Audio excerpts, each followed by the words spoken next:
معزز حاضرین اور محترم خواتین، السلام علیکم ورحمۃ اللہ وبرکاتہ۔ ہمارا جو آج کا موضوع ہے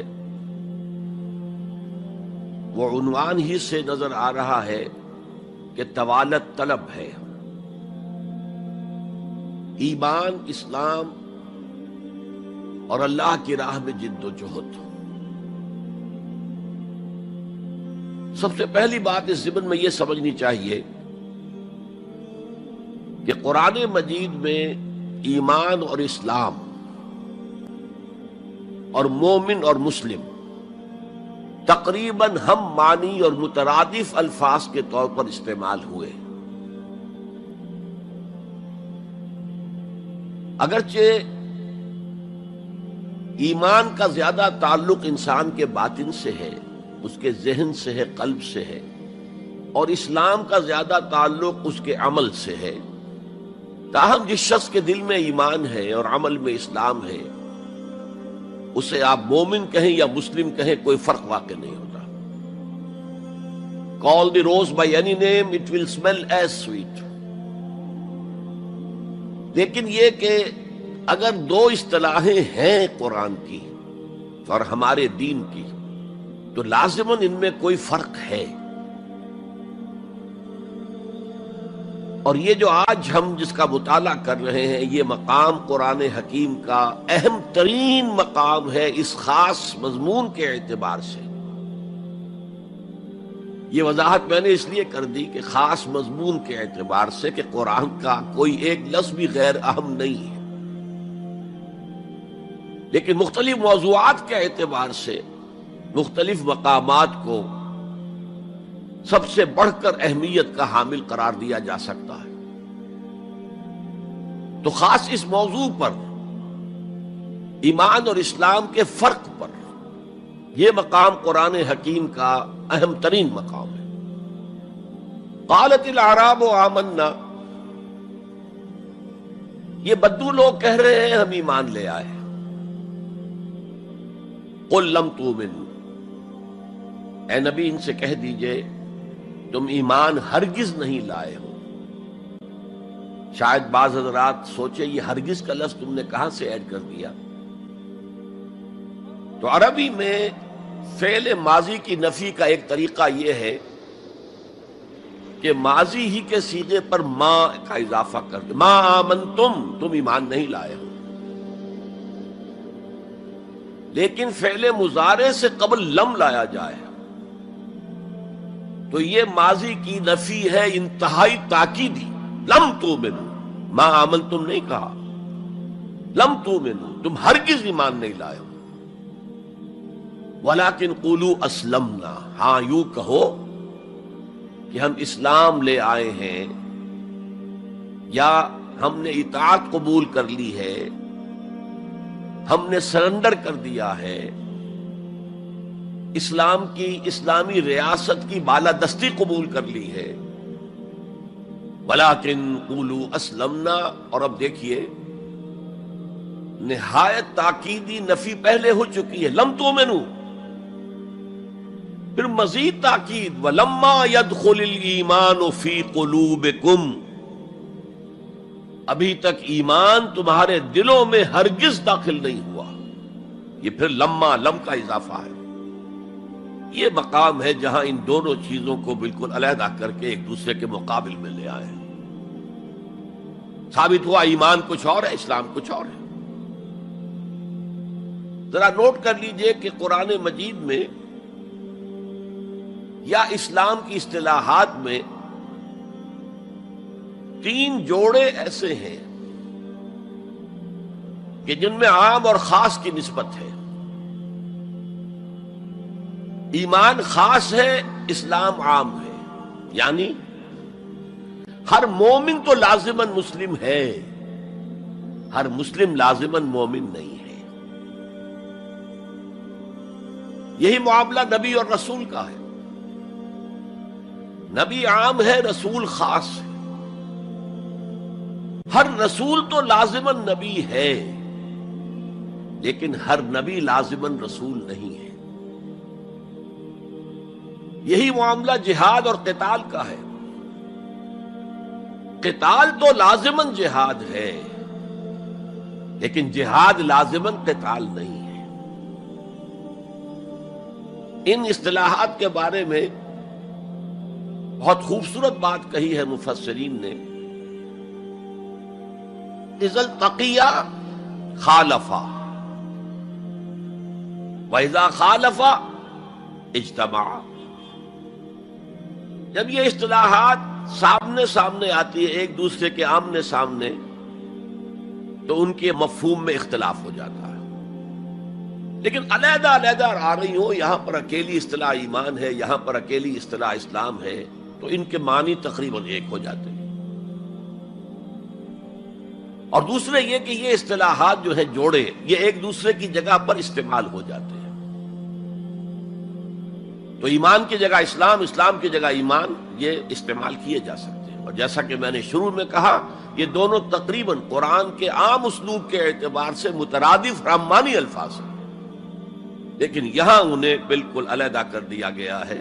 قالت الاعراب آمنا قل لم تؤمنوا ولكن قولوا اسلمنا ولما يدخل الايمان في قلوبكم۔ اب ذرا پس منظر سمجھیے کہ یہ کون لوگ تھے جن سے یہ کہا جا رہا ہے۔ دیکھیے، آپ کو معلوم ہے کہ ابتدا میں جب کہ حضور ابھی مکہ میں تشریف فرما تھے، تو جس شخص کے دل میں ایمان یقین کے درجے میں آ جاتا تھا، صرف وہی کہتا تھا اشہد ان لا الہ الا اللہ واشہد ان محمد رسول اللہ۔ گویا کہ ایمان پہلے آتا تھا، اسلام بعد میں آتا تھا، اس لیے کہ انہیں معلوم تھا کہ اسلام کے اعلان کا مطلب کیا ہوگا۔ گویا کہ اپنے معاشرے کو میں چیلنج کر رہا ہوں، اپنے خاندان سے ہی نہیں، اہل و عیال سے بھی کٹ جانے کے لیے تیار ہوں۔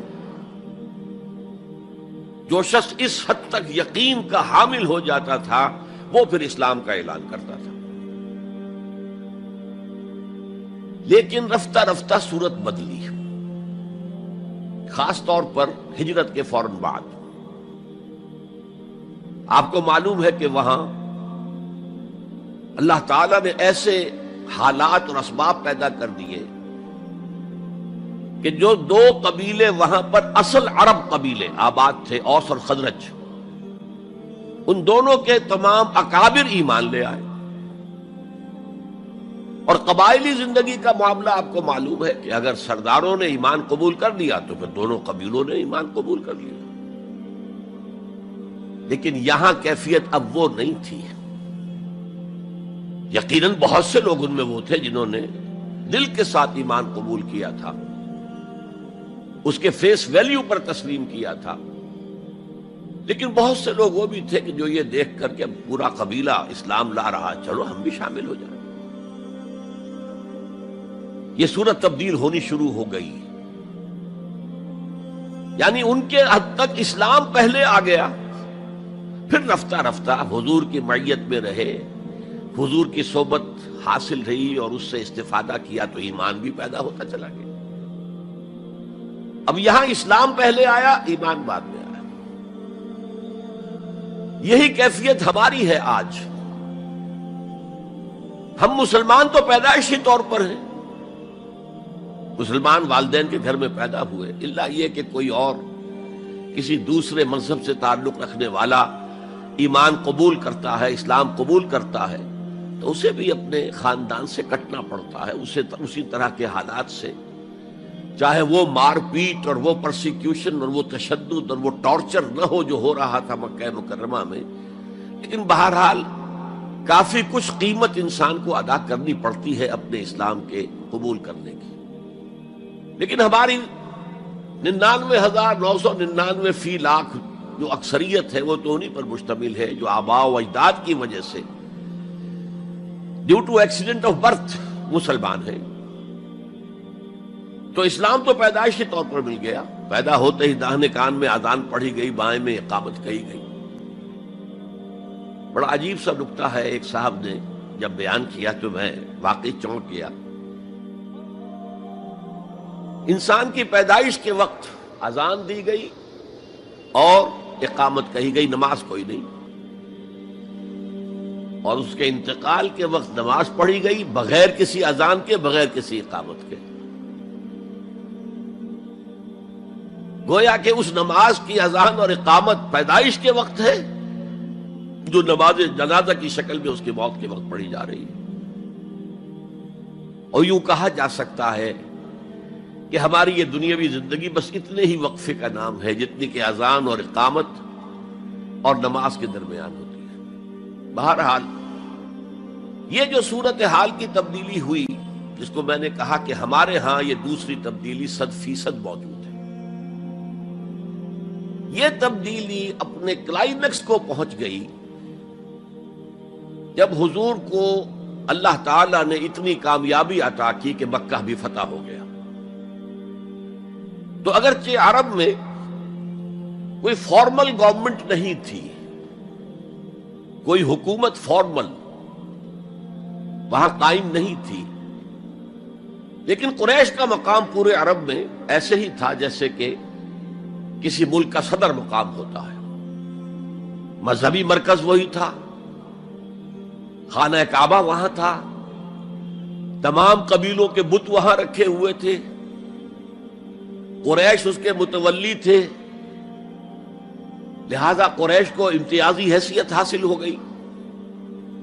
اور اس کا سب سے بڑا معاشی فائدہ جو انہیں ہوا تھا وہ یہ تھا کہ جبکہ دوسرے کسی قبیلے کا کوئی تجارتی قافلہ بچ کر نہیں جا سکتا تھا، اس پہ لوٹ مار،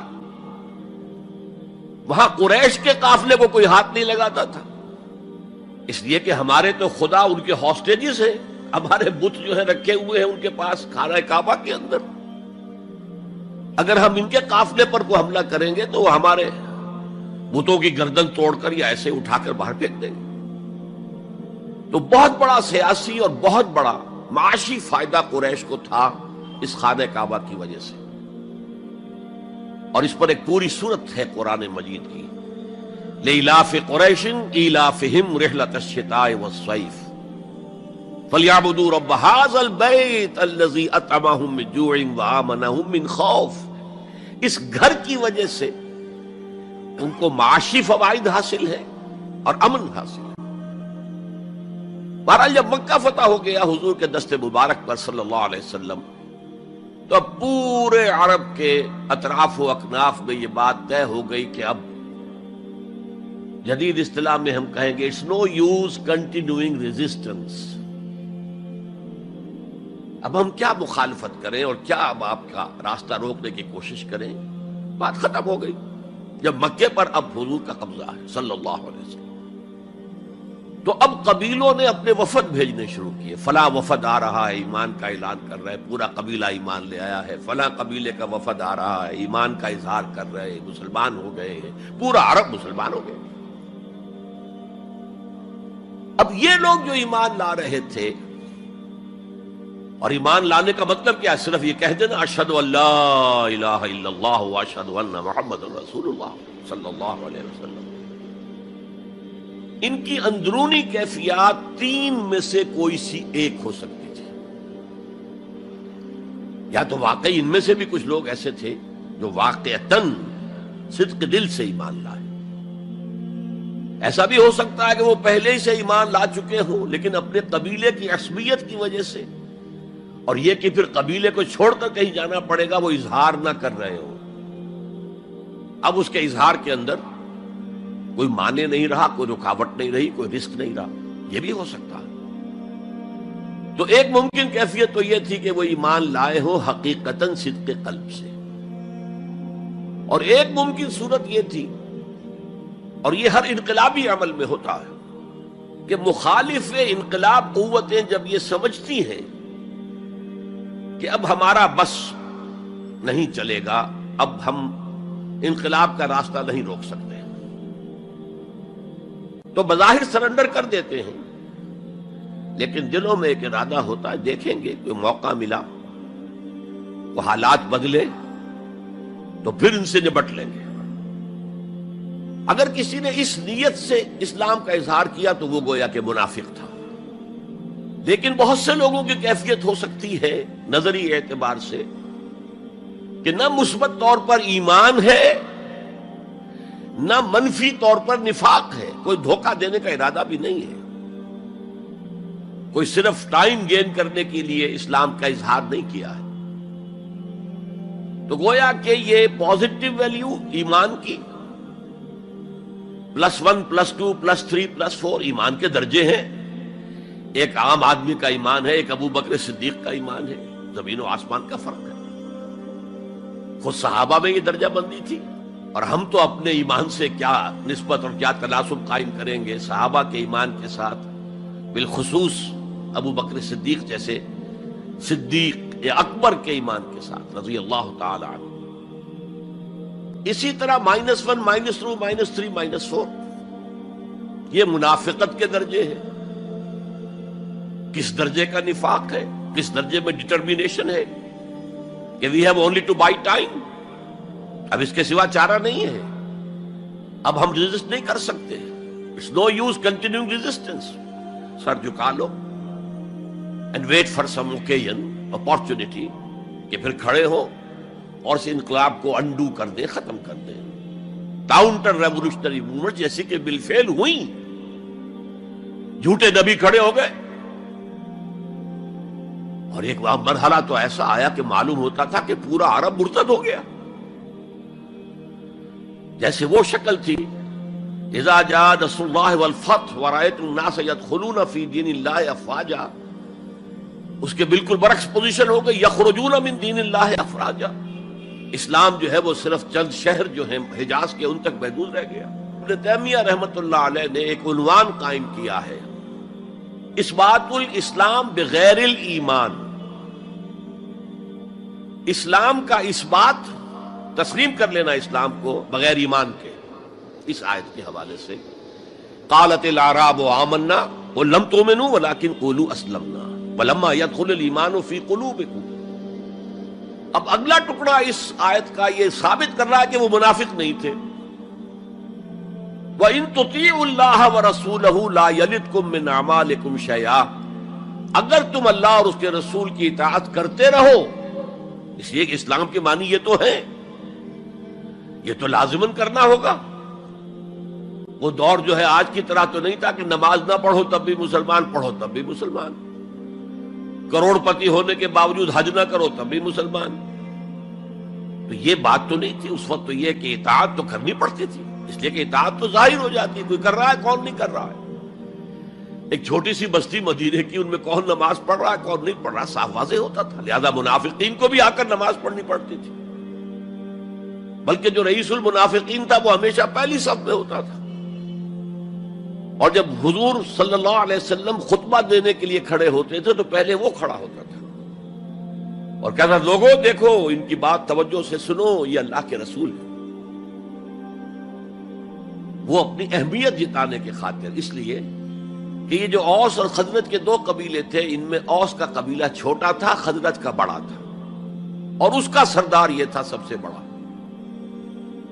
اور اس کے لیے طے ہو چکا تھا، مدینے والے اس ضرورت کو محسوس کر رہے تھے کہ یہاں 5 قبیلے آباد ہیں، اور 2 تو قدیم عرب کے ہیں جو یمن سے آ کر آباد ہوئے، اوس اور خزرج، اور 3 عرب سے باہر سے آئے ہوئے ہیں یہودی قبائل، بنو قینقاع، بنو نذیر یا نذیر اور بنو قریظہ. اب 5 قبیلوں کا ایک شہر ہے، ہر قبیلے کا نظام تو اپنی جگہ مستحکم ہے، اس کا ایک سردار ہے اور اس کی بات قبیلے والوں کو ماننی ہے. لیکن ان 5 کے درمیان معاملات جو ہیں، کوئی آربیٹریٹر ہونا چاہیے، کوئی ایک ایسا ہونا چاہیے شخص کہ جس کی بات وہ 5 سنے اور مانے. اس لیے انہیں بادشاہ کی ضرورت محسوس ہوئی کہ کسی کو ہم اپنا بادشاہ بنا لیں. اور قرۂ فال بنام من دیوانہ زدن عبداللہ ابن ابی، اس کے بارے میں طے ہو گیا یہ ہمارا بادشاہ ہوگا. اس کے لیے تاج تیار ہو گیا سونے کا. تاج پوشی باقی تھی کہ حضور تشریف لے آئے بے تاج بادشاہ کی حیثیت سے. اس کے سارے خواب بکھر گئے. لہذا منافق اول بھی وہ اور رئیس المنافقین بھی وہ. ایمان تو وہ بھی لے آیا، اگر لایا ذرا لیٹ غزوہ بدر کے بعد، لیکن یہ ہے کہ وہ ایمان لایا تھا اسی انداز کا کہ ابھی دیکھیں گے، ہوا دیکھو، ہوا کا رخ دیکھو، تیل دیکھو، تیل کی دھار دیکھو، کوئی حالت ایسی ہو جائے کہ پھر معاملہ تلپٹ کر دیا جائے. تو یہاں کہا جا رہا ہے وَإِن تُطِيعُوا اللَّهَ وَرَسُولَهُ لَا يَلِدْكُم مِّنْ أَعْمَالِكُمْ شَيْئًا، جبکہ منافق کا کوئی عمل بھی قبول نہیں۔ لیکن یہاں فرمایا گیا کہ اگر تم اللہ اور اس کے رسول کی اطاعت کرتے رہو گے تو اللہ تعالیٰ تمہارے اعمال کے اجر و ثواب میں کوئی کمی نہیں کرے گا۔ دیکھیے اصولی اعتبار سے بات یہ ہے کہ ایمان کے بغیر کوئی عمل جو ہے قبول نہ ہو۔ یہاں ایمان کے بغیر نیکیوں کے اعمال کے قبولیت کا اعلان کیا جا رہا ہے، گویا کہ یہ ایک خاص رعایت ہے، اس لیے آیت ختم ہو رہی ہے ان اللہ غفور الرحیم، اللہ غفور ہے، اللہ رحیم ہے۔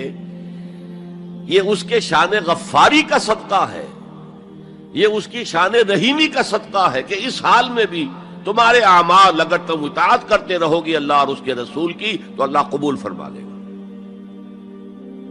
البتہ یہاں یہ نوٹ آف کوشن سامنے رہنا چاہیے کہ اطاعت جزوی نہیں، اطاعت کلی، پوری کی پوری اطاعت۔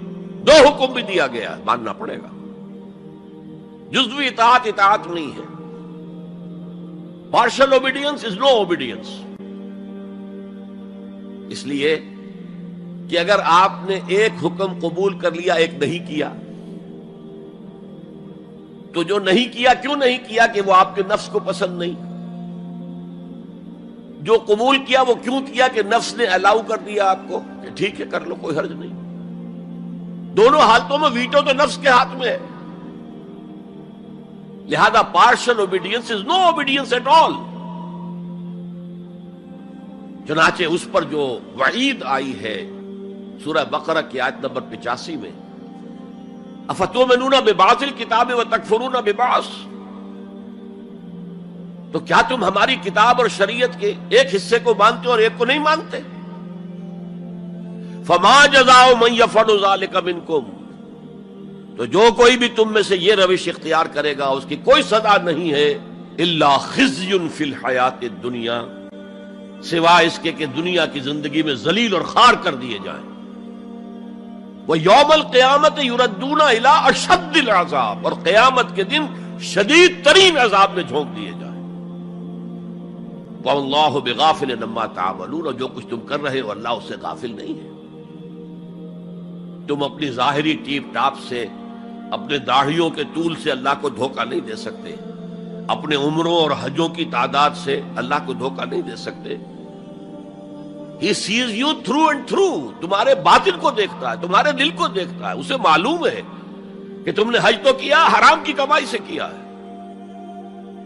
بہرحال یہ بڑی شدید وعید والی آیت ہے قرآن مجید میں کہ جس کا نقشہ ہماری نگاہوں کے سامنے آج دنیا میں مسلمانوں کی کیا وقت ہے، کیا حیثیت ہے۔ 1.25 ارب سے لے کر 1.5 ارب تک کی تعداد ہے جو آنکی جاتی ہے مسلمانوں کی دنیا میں۔ گویا کہ ہر چوتھا یا ہر 5واں انسان مسلمان ہے۔ کتنا بڑا رقبہ ان کے قدموں تلے ہے۔ ہر طرح کے وسائل اللہ نے مہیا کیے ہیں، معدنیات، نباتات، پھر جو آج کی سب سے بڑی دولت تیل، اس کے سب سے بڑے ذخیرے مسلمانوں کے قدموں تلے ہیں۔ اس سب کے باوجود عزت نام کی کوئی شے نہیں۔ بین الاقوامی معاملات میں کوئی ہم سے رائے لیتا ہی نہیں۔ کسٹمی پرسد کے بھیا کیستی تم ہو کون، تمہاری رائے کیا؟ G7 بیٹھیں گے، G9 بیٹھیں گے، G13 ہوں گے، G15 ہوں گے، وہ بیٹھ کر طے کریں گے۔ کوئی مسلمان ملک نہ G7 میں نہ G15 میں، جسے ہم محاورے میں کہتے ہیں نہ 3 میں نہ 13 میں۔ یہ ہے ہماری عزت آج دنیا میں۔ اکثر مسلمان ملکوں کی حکومتیں امریکہ کی جیب میں ہیں۔ یہ ہے ہماری حیثیت۔ تو ذلت جو ہے وہ تو آج ہم پر ہے مسلط۔ فما جزاء من يفعل ذلك منكم الا خزي في الحياة الدنيا ويوم القيامة۔ اب یہ قیامت کے دن کی بات جو اللہ فرما رہے ہیں، دعا ہی کی جا سکتی ہے کہ اللہ تعالیٰ اس سے بچا لے، کرم فرمائے، اپنی شان غفاری اور شان رحیمی سے ہمیں اس روز کی ذلت سے اور شدید ترین عذاب میں جھونک دیے جانے کی جو یہاں پر خبر سنائی جا رہی ہے، وعید سنائی جا رہی ہے، اللہ تعالیٰ اسے بچا لے۔ تو اس آیت کو اب آپ سامنے رکھیے۔ البتہ ایک بات میں اور آپ سے عرض کر دوں کہ جو کیفیت اس آیت میں سامنے آئی ہے یہ مستقل نہیں رہ سکتی۔ اگر کوئی شخص واقعتاً چاہے آغاز میں اس کا دل پازیٹیولی ایمان سے خالی تھا، لیکن ساتھ ہی نیگیٹو نفاق سے بھی خالی تھا، کہہ سکتے ہیں زیرو لیول ہے، پلس ویلیوز اور مائنس ویلیوز کے درمیان زیرو آئے گا، تو باطن کے اعتبار سے چاہے وہ زیرو لیول پر تھا، لیکن اگر وہ اطاعت کرتا رہا، نماز پڑھتا رہا، روزہ رکھتا رہا، زکوٰۃ دیتا رہا، حرام چیزوں سے بچتا رہا، فرائض ادا کرتا رہا، تو اس سے لازماً ایمان پیدا ہو جائے گا اس کے دلوں میں۔ اس لیے کہ یہ دو طرفہ پروسیس ہے، بائی لیٹرل۔ ایمان سے عمل پیدا ہوتا، عمل سے ایمان پیدا ہوتا۔ عمل انسان جب کرتا ہے، اللہ کی راہ میں قربانیاں دیتا ہے، زادتہم ایمانا، ان کے ایمان میں اضافہ ہو گیا۔ اچھا، اب یہ ہے پس منظر ایمان اور اسلام کا فرق۔ اب اس کے حوالے سے یہ بھی، اس سے پہلے اگرچہ میں اشارے کر چکا ہوں، اسلام کی جو تعریف کی گئی ہے، متفق علیہ روایت ہے حضرت عبداللہ ابن عمر سے رضی اللہ تعالی عنہما، بنی الاسلام علی خمس، اسلام کی عمارت 5 چیزوں پر قائم ہے۔ شہادت اللہ الہ الا اللہ وان محمد رسول اللہ، وإقام الصلاة وإيتاء الزکاة وصوم رمضان وحج البیت من استطاع الیہ سبیلا۔ کلمہ شہادت ہے کہ میں گواہی دیتا ہوں اللہ کے سوا کوئی معبود نہیں، اور میں گواہی دیتا ہوں کہ محمد صلی اللہ علیہ وسلم اللہ کے رسول ہیں۔ پھر 4 عبادات ہیں، نماز ہے، روزہ ہے، زکوٰۃ ہے، حج ہے۔ تو اسلام جو ہے دنیا میں قائم ہے ان 5 بنیادوں پر۔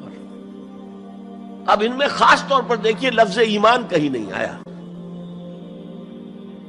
گویا کہ اسلام کی بنیاد اقرار باللسان پر ہے، اور دنیا میں کسی شخص کے مسلمان سمجھے جانے کا دار و مدار صرف اسی پر ہوگا۔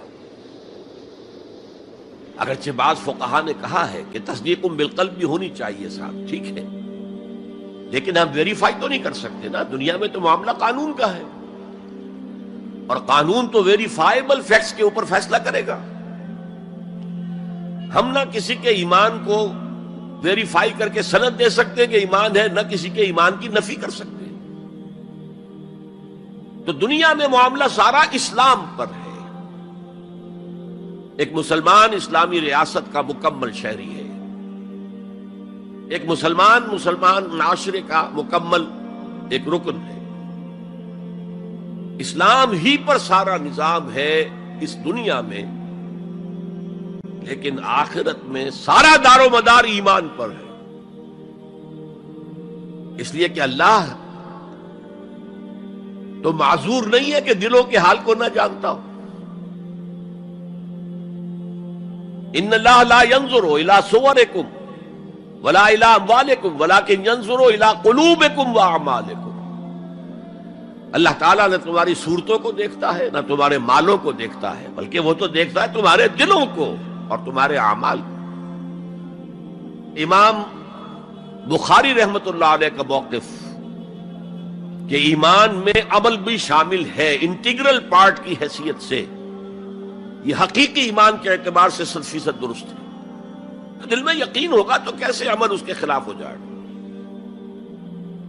لیکن لیگل اور کانسٹیٹیوشنل لیول پر جسے ہم اسلام کہیں گے، عمل علیحدہ ہے، ایمان علیحدہ ہے، اور ایمان حقیقی گھٹتا بھی ہے، بڑھتا بھی ہے۔ زادتہم ایمانا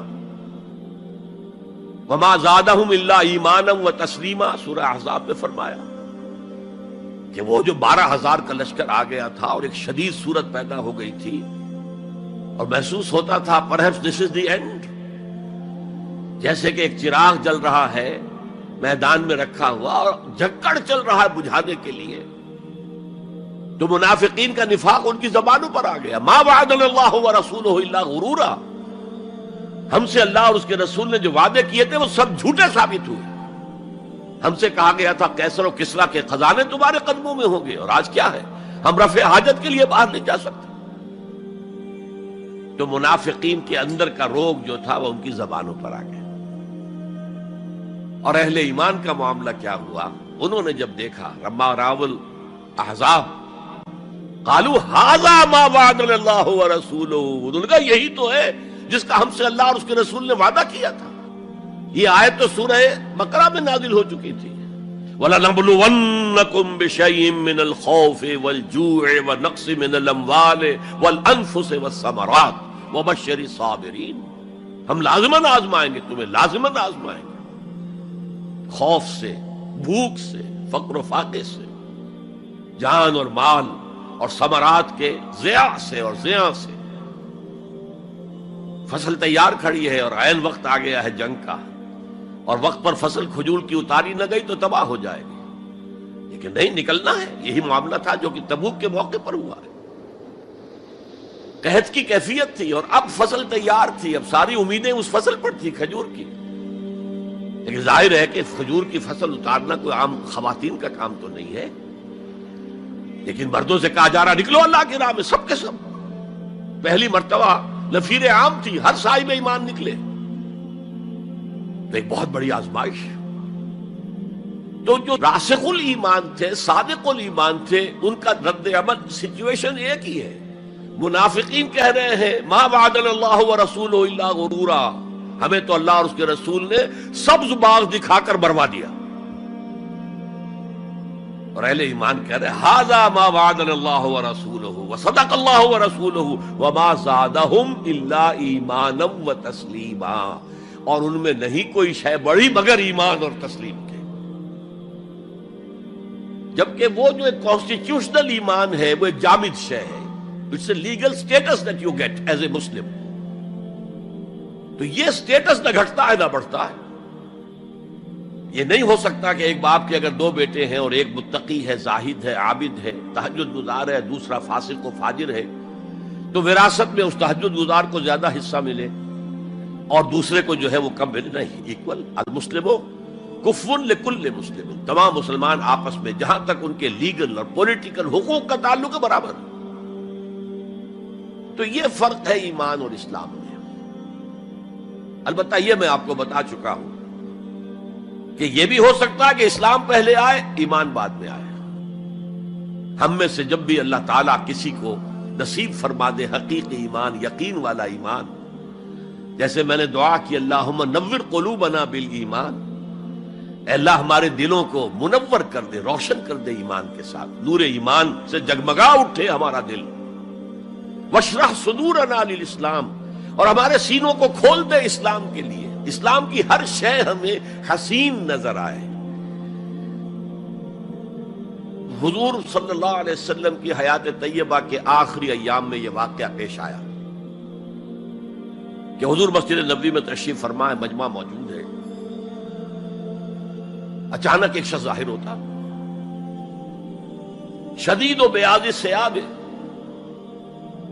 شدید و سواد شعر، اس کا لباس انتہائی سفید صاف، کوئی اس پر دھبا نہیں، داغ نہیں، میل نہیں، بال انتہائی سیاہ چمکدار، گرد آلود نہیں، ولا یعرفہ احد منا، اور ہم میں سے اسے کوئی پہچانتا بھی نہیں تھا، کسی بھی ریت سے، خاک سے بالکل آلودہ ہوئے بغیر بال ہیں، تو شاید یہ مدینے کا رہنے والا ہو، تو مدینے والوں میں سے کوئی تو ہوتا کہ جو اس کو جانتا پہچانتا، کوئی نہ کوئی تو گریٹ کرتا اس کو مجمع میں، آؤ آؤ ادھر آ جاؤ، میرے پاس آ جاؤ، کوئی نہیں۔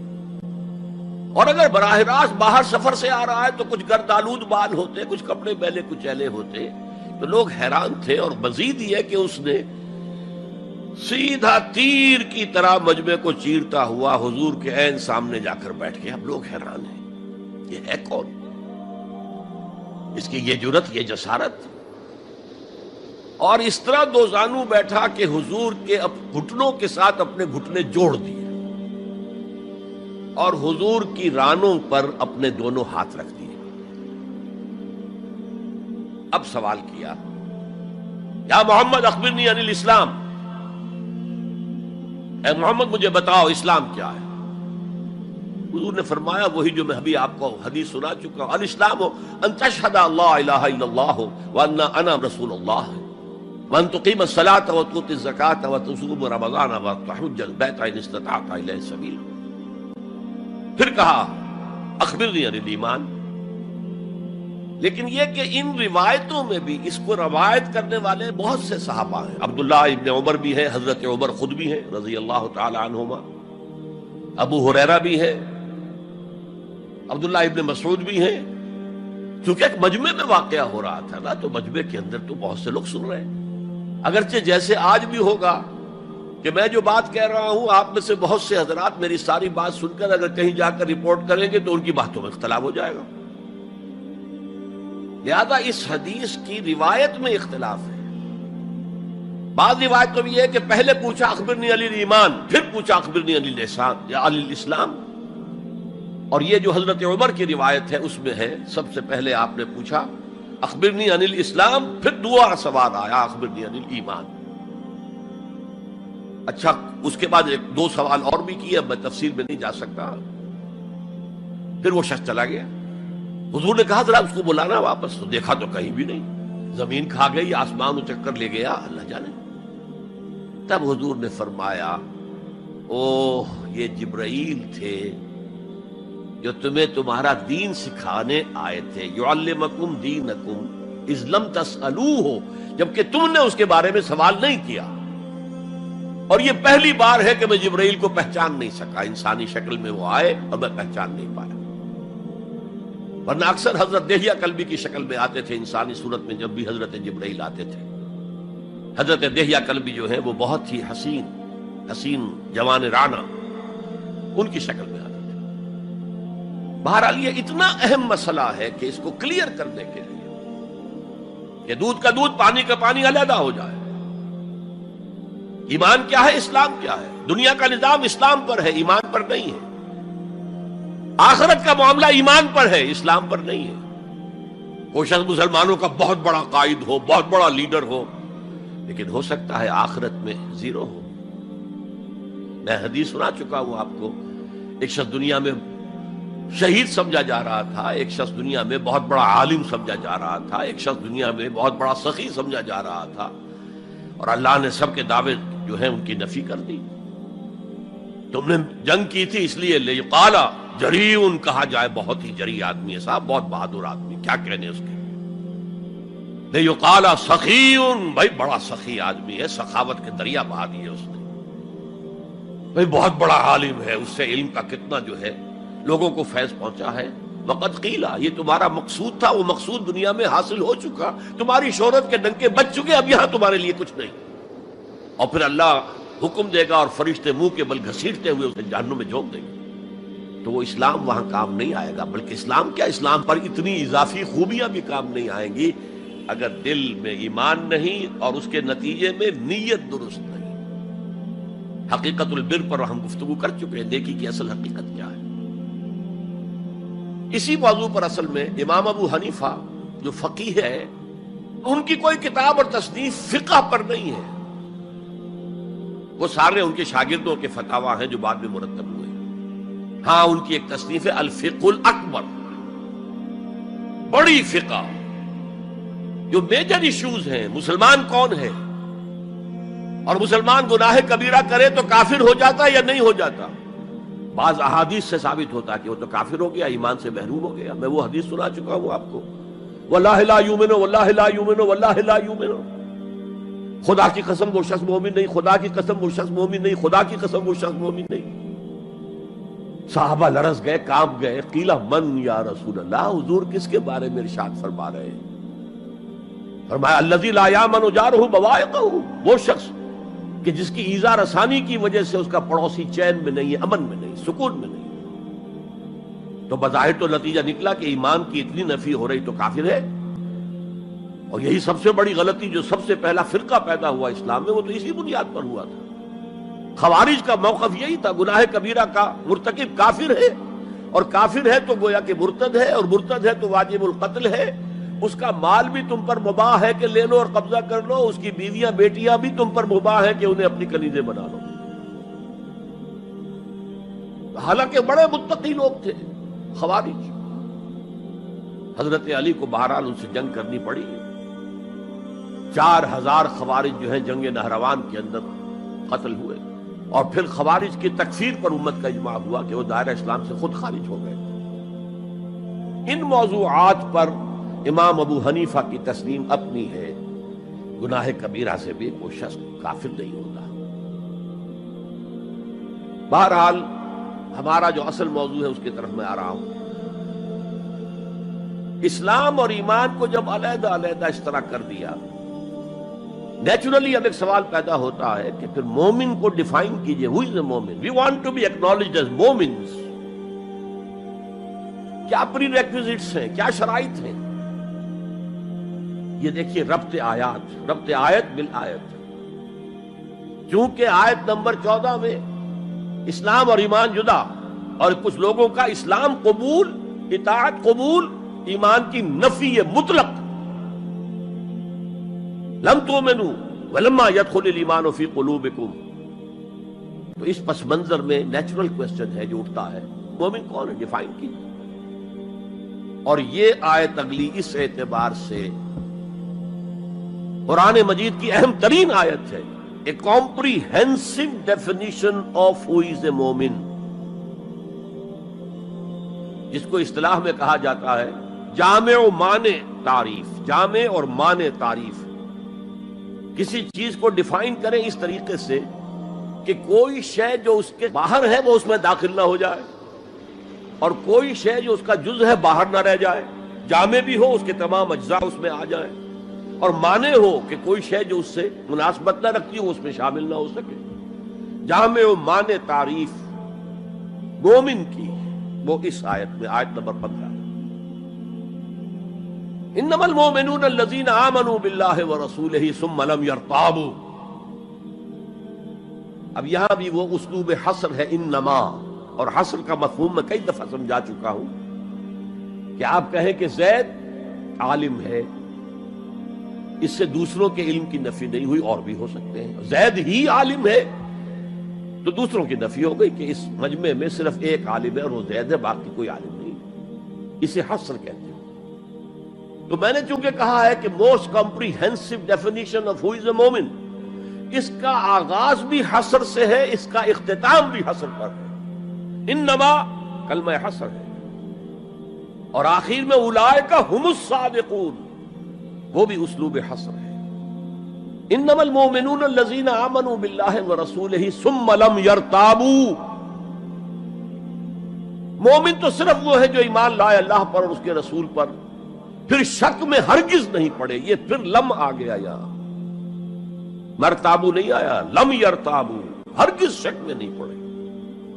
یہ واحد مقام قرآن کا جہاں پر کہ یہ لفظ اضافی طور پر آیا ہے ایمان کے بعد. ثم لم یرتابو، یرتابو بنا ریب سے، شک. الف لام میم ذالک الکتاب لا ریب فیہ. ارتابا یرتابو، شک میں پڑ جانا. ثم لم یرتابو، پھر شک میں ہرگز نہیں پڑے. ان کا دل ایمان پر یقین کے ساتھ معمور ہو گیا.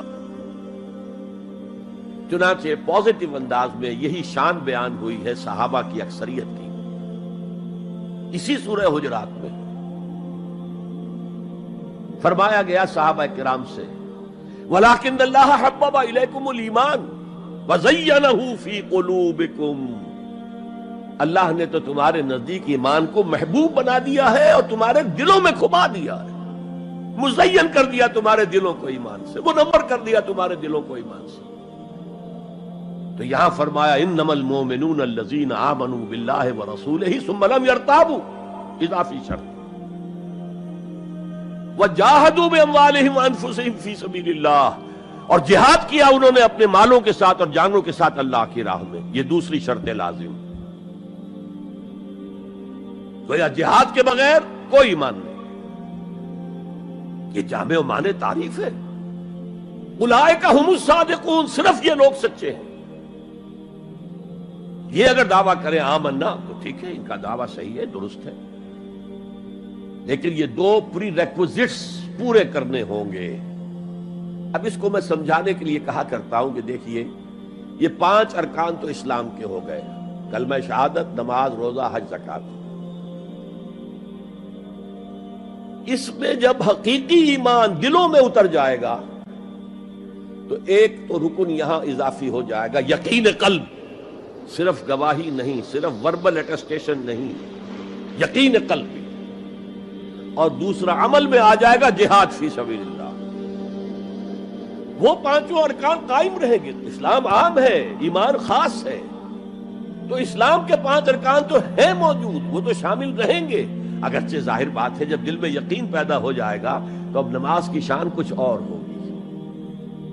ایک ہے چھدا اتارا جا رہا ہے، بس نماز ایک فقہی جو ہے وہ ہم نے ادا کر دی ہے، جس کو کہا گیا ہے کہ جیسے مرغا ٹھونگے مارتا ہے ایسے سجدے کیے ہیں اور گئے۔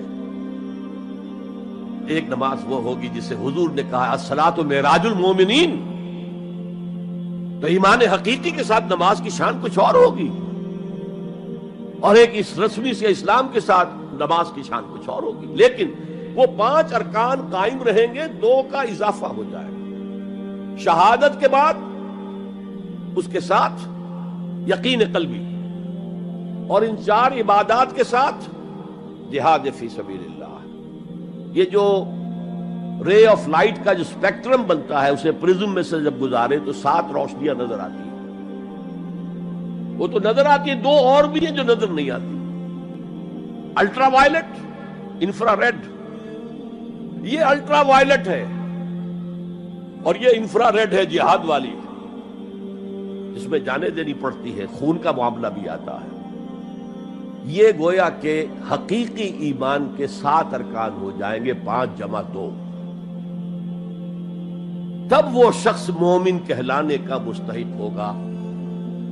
قُلْ أَتُعَلِّمُونَ اللَّهَ بِدِينِكُمْ، اے نبی ان سے کہیے تم اللہ کو بتانا چاہتے ہو، جتلانا چاہتے ہو اپنا دین۔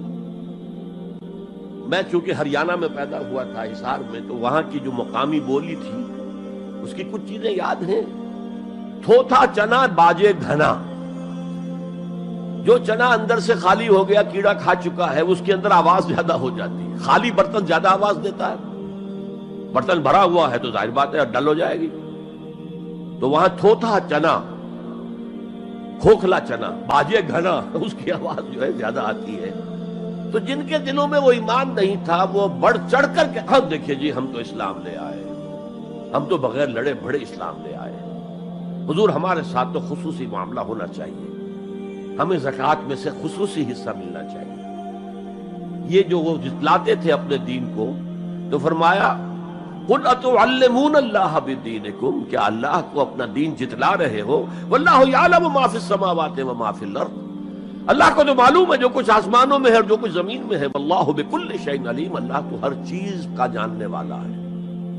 اگر حقیقی ایمان تمہارے دلوں میں تو اللہ کو معلوم ہے، اور جیسا ایمان تم لائے ہو اللہ جانتا ہے اس کو۔ آیا واقعی صدق دل کے ساتھ ہے، یا نفاق کے اور دھوکے کے ساتھ ہے، یا یہ کہ خالی اسلام ہے، زیرو لیول ہے۔ یمنون علیک ان اسلموا، اے نبی یہ آپ پر احسان دھر رہے ہیں کہ ہم اسلام لے آئے، دیکھیے جی ہم نے تو اطاعت قبول کر لی، آپ نے قریش سے تو اتنی جنگیں کی ہیں، فلاں سے تو اتنی جنگیں کی ہیں، آپ کے ساتھی اتنے شہید بھی ہوئے، ہم نے تو جنگ نہیں کی، ہم ایسے ہی مان لے آئے ہیں۔ تو گویا کہ احسان ہے ہمارا۔ یمنون علیک، مننا یمنو، احسان دھرنا۔ یمنون علیک ان اسلموا قل لا تمنوا علی اسلامکم، کہہ دیجئے مجھ پر اپنے اسلام کا احسان مت دھرو، بل اللہ یمن علیکم ان ہداکم للایمان، بلکہ اللہ تم پر احسان دھرتا ہے کہ تمہیں اسلام کا راستہ دکھا دیا ہے۔ تم اسلام میں آ گئے ہو تو ایمان کا راستہ تمہیں دکھا دیا ہے، اب عمل کرتے رہو گے تو ایمان پیدا ہو جائے گا۔ یہ جو میں نے عرض کیا تھا کہ یہ کیفیت اثبات الاسلام بغیر الایمان یہ مستقل نہیں ہے، یہ عارضی ہے۔ جب عمل کریں گے تو ایمان پیدا ہو جائے گا۔ تو بل اللہ یمن علیکم ان ہداکم للایمان ان کنتم صادقین، بلکہ اللہ کا احسان مانو کہ اس نے تمہیں اسلام کے راستے پر لا کر گویا کہ اس سڑک پر ڈال دیا ہے جو ایمان کی طرف لے جا رہی ہے۔ اگر تم اسلام کے بارے میں بھی سچے ہو، یعنی وہ لوگ نکل جائیں گے جو دھوکہ دینے کے لیے ایمان لا رہے تھے۔ ان اللہ یعلم غیب السماوات والارض، یقیناً اللہ جانتا ہے ہر پوشیدہ چیز کو جو آسمانوں کی ہے اور زمین کی ہے۔ اور یہ غیب کا لفظ ہماری نسبت سے ہے، نوٹ کر لیجئے اس سے، اللہ کے لیے کوئی غیب نہیں ہے، سرے سے کوئی غیب، ہر شے اس کے لیے شہود ہے، ہر شے ہر آن اس کی نگاہوں کے سامنے، کوئی شے اس کے لیے غیب نہیں۔ یہ ریلیٹو ٹرم ہے جو ہمارے لیے غیب ہے۔ واللہ بصیر بما تعملون، اور جو کچھ تم کر رہے ہو اللہ اسے دیکھ رہا ہے۔ اچھا، اب پھر پہلی دو آیات کی طرف آ جائیے۔ اسلام ایمان علیحدہ چیز ہے۔ ایمان کی تعریف یقین قلبی دل میں، اور جہاد فی سبیل اللہ عمل۔ گویا کہ ان میں سے کوئی ایک چیز بھی نہیں ہے تو پھر مومن نہیں ہو تم۔ دل میں یقین نہیں تو مومن نہیں، عمل میں جہاد نہیں تو مومن نہیں۔ اب اسی کو دوسرے مقام سے جو میں نے آیات پڑھی تھی، سورہ صف کی آیت نمبر 10-11، یا ایھا الذین آمنوا هل ادلکم علی تجارۃ تنجیکم من عذاب علیم، اہل ایمان کیا میں تمہاری رہنمائی کروں اس تجارت کی جانب جو تمہیں جہنم کے عذاب سے بچا دے، نجات دے دے۔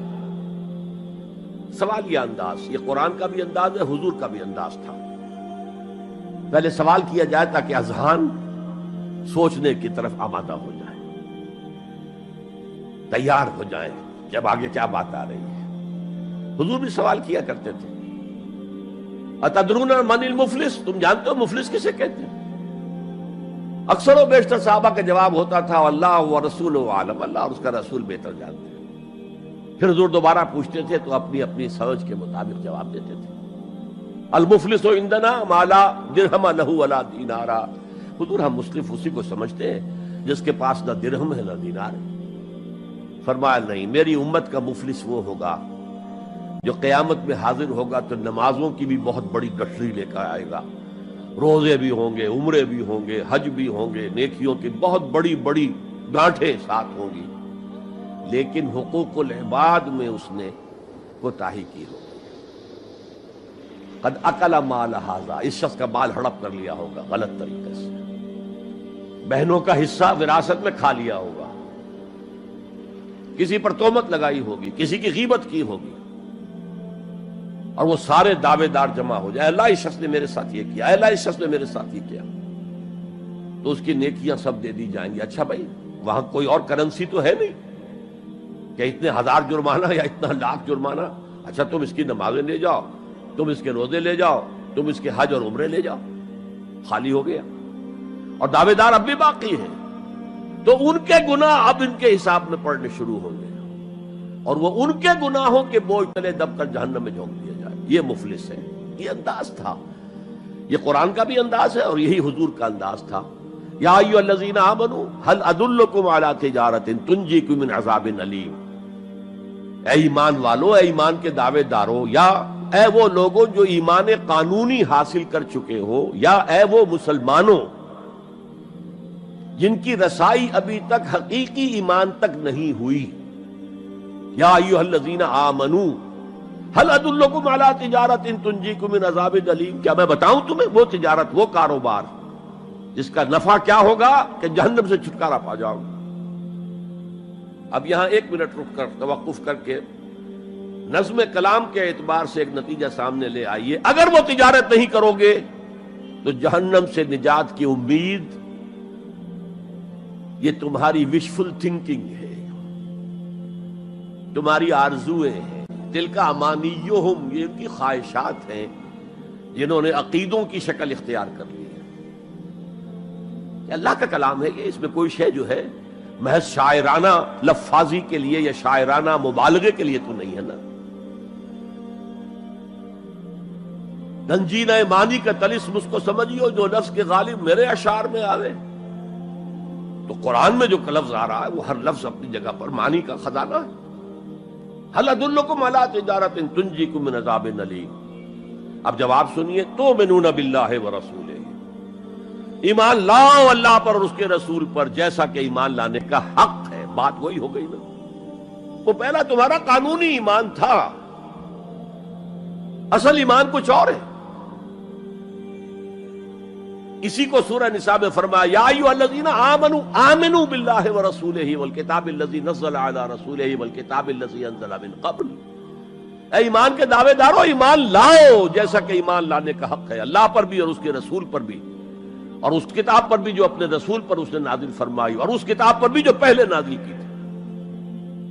تؤمنون باللہ ورسولہ وتجاہدون فی سبیل اللہ باموالکم وانفسکم، بالکل وہی آیت نمبر 15 بن گئی کہ نہیں سورہ حجرات کی؟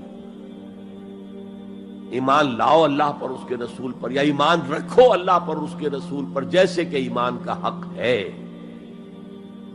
اور جہاد کرو اللہ کے راہ میں اپنی جانوں اور مالوں کے ساتھ۔ تؤمنون باللہ ورسولہ وتجاہدون فی سبیل اللہ باموالکم وانفسکم ذالکم خیر لکم ان کنتم تعلمون، یہی تمہارے حق میں بہتر ہے اگر تم سمجھو، اگرچہ بظاہر تو گھاٹے کا سودا ہے دنیاوی اعتبار سے، اللہ کی راہ میں جہاد کرنا جان کا اندیشہ، قتال کے لیے نکلنا جان کا، جو اگر بچ کے آ گئے تو ایک نئی زندگی سمجھیے، ورنہ انسان میدان جنگ میں جاتا ہے تو جان ہتھیلی پر رکھ کر جاتا ہے۔ مال مانگا جا رہا ہے اللہ کی راہ میں، مال دے کر دنیا میں تو بہرحال دولت کی کمی کا احساس ہوتا ہے نا، اگرچہ تمہیں گھاٹے کا سودا نظر آتا ہے، حقیقت میں یہی نفع کا سودا ہے اگر تمہارے پاس علم حقیقی ہے۔ اب ان دو مقامات سے جو نتیجہ میں نے نکالا، there can be no ایمان without jihad فی سبیل اللہ، there can be no salvation on the day of judgment without jihad فی سبیل اللہ۔ کس قدر اہم ہے جہاد فی سبیل اللہ کو اب سمجھنا، اس کے تقاضوں کو جاننا، اس کی شرائط کا فہم حاصل کرنا۔ اس ضمن میں جو دنیا میں آج غلط فہمیاں پھیلی ہوئی ہیں اور زبردستی پھیلائی بھی جا رہی ہیں جان بوجھ کر، اس کا اصل سبب ہم خود ہیں۔ ہماری بہت بڑی غلطی ہوئی، بہت بڑی غلطی ہوئی، بہت بڑی غلطی ہوئی کہ ہم نے جہاد اور قتال کو ہم مانی قرار دے دیا۔ یہ بھی جوڑا وہی ہے، عام اور خاص، لیکن جہاد اور قتال یہ ہم مانی نہیں ہے، سینونیمس نہیں ہے۔ اسی لیے میں نے سورہ صف کی آیت نمبر 4 بھی آپ کو سنائی۔ اب یہ اس اعتبار سے جہاد اور قتال فی سبیل اللہ پر قرآن مجید کی جامع ترین صورت ہے، کل 14 آیتیں، اس میں جہاد فی سبیل اللہ کا ذکر بھی ہے، یہ آیت نمبر 11 کے اندر، اور آیت نمبر 4 میں قتال فی سبیل اللہ کا حکم بھی ہے۔ ان اللہ یحب الذین یقاتلون فی صفا صفا کانہم بنیان مرصوص، اللہ کو محبوب تو وہ بندے ہیں اس کے جو اس کی راہ میں جنگ کرتے ہیں صفیں باندھ کر گویا کہ سیسا پلائی ہوئی دیوار ہے۔ قتال فی سبیل اللہ، جہاد فی سبیل، دو اصطلاحات ہیں، ان کا مفہوم بالکل ایک تو نہیں ہو سکتا۔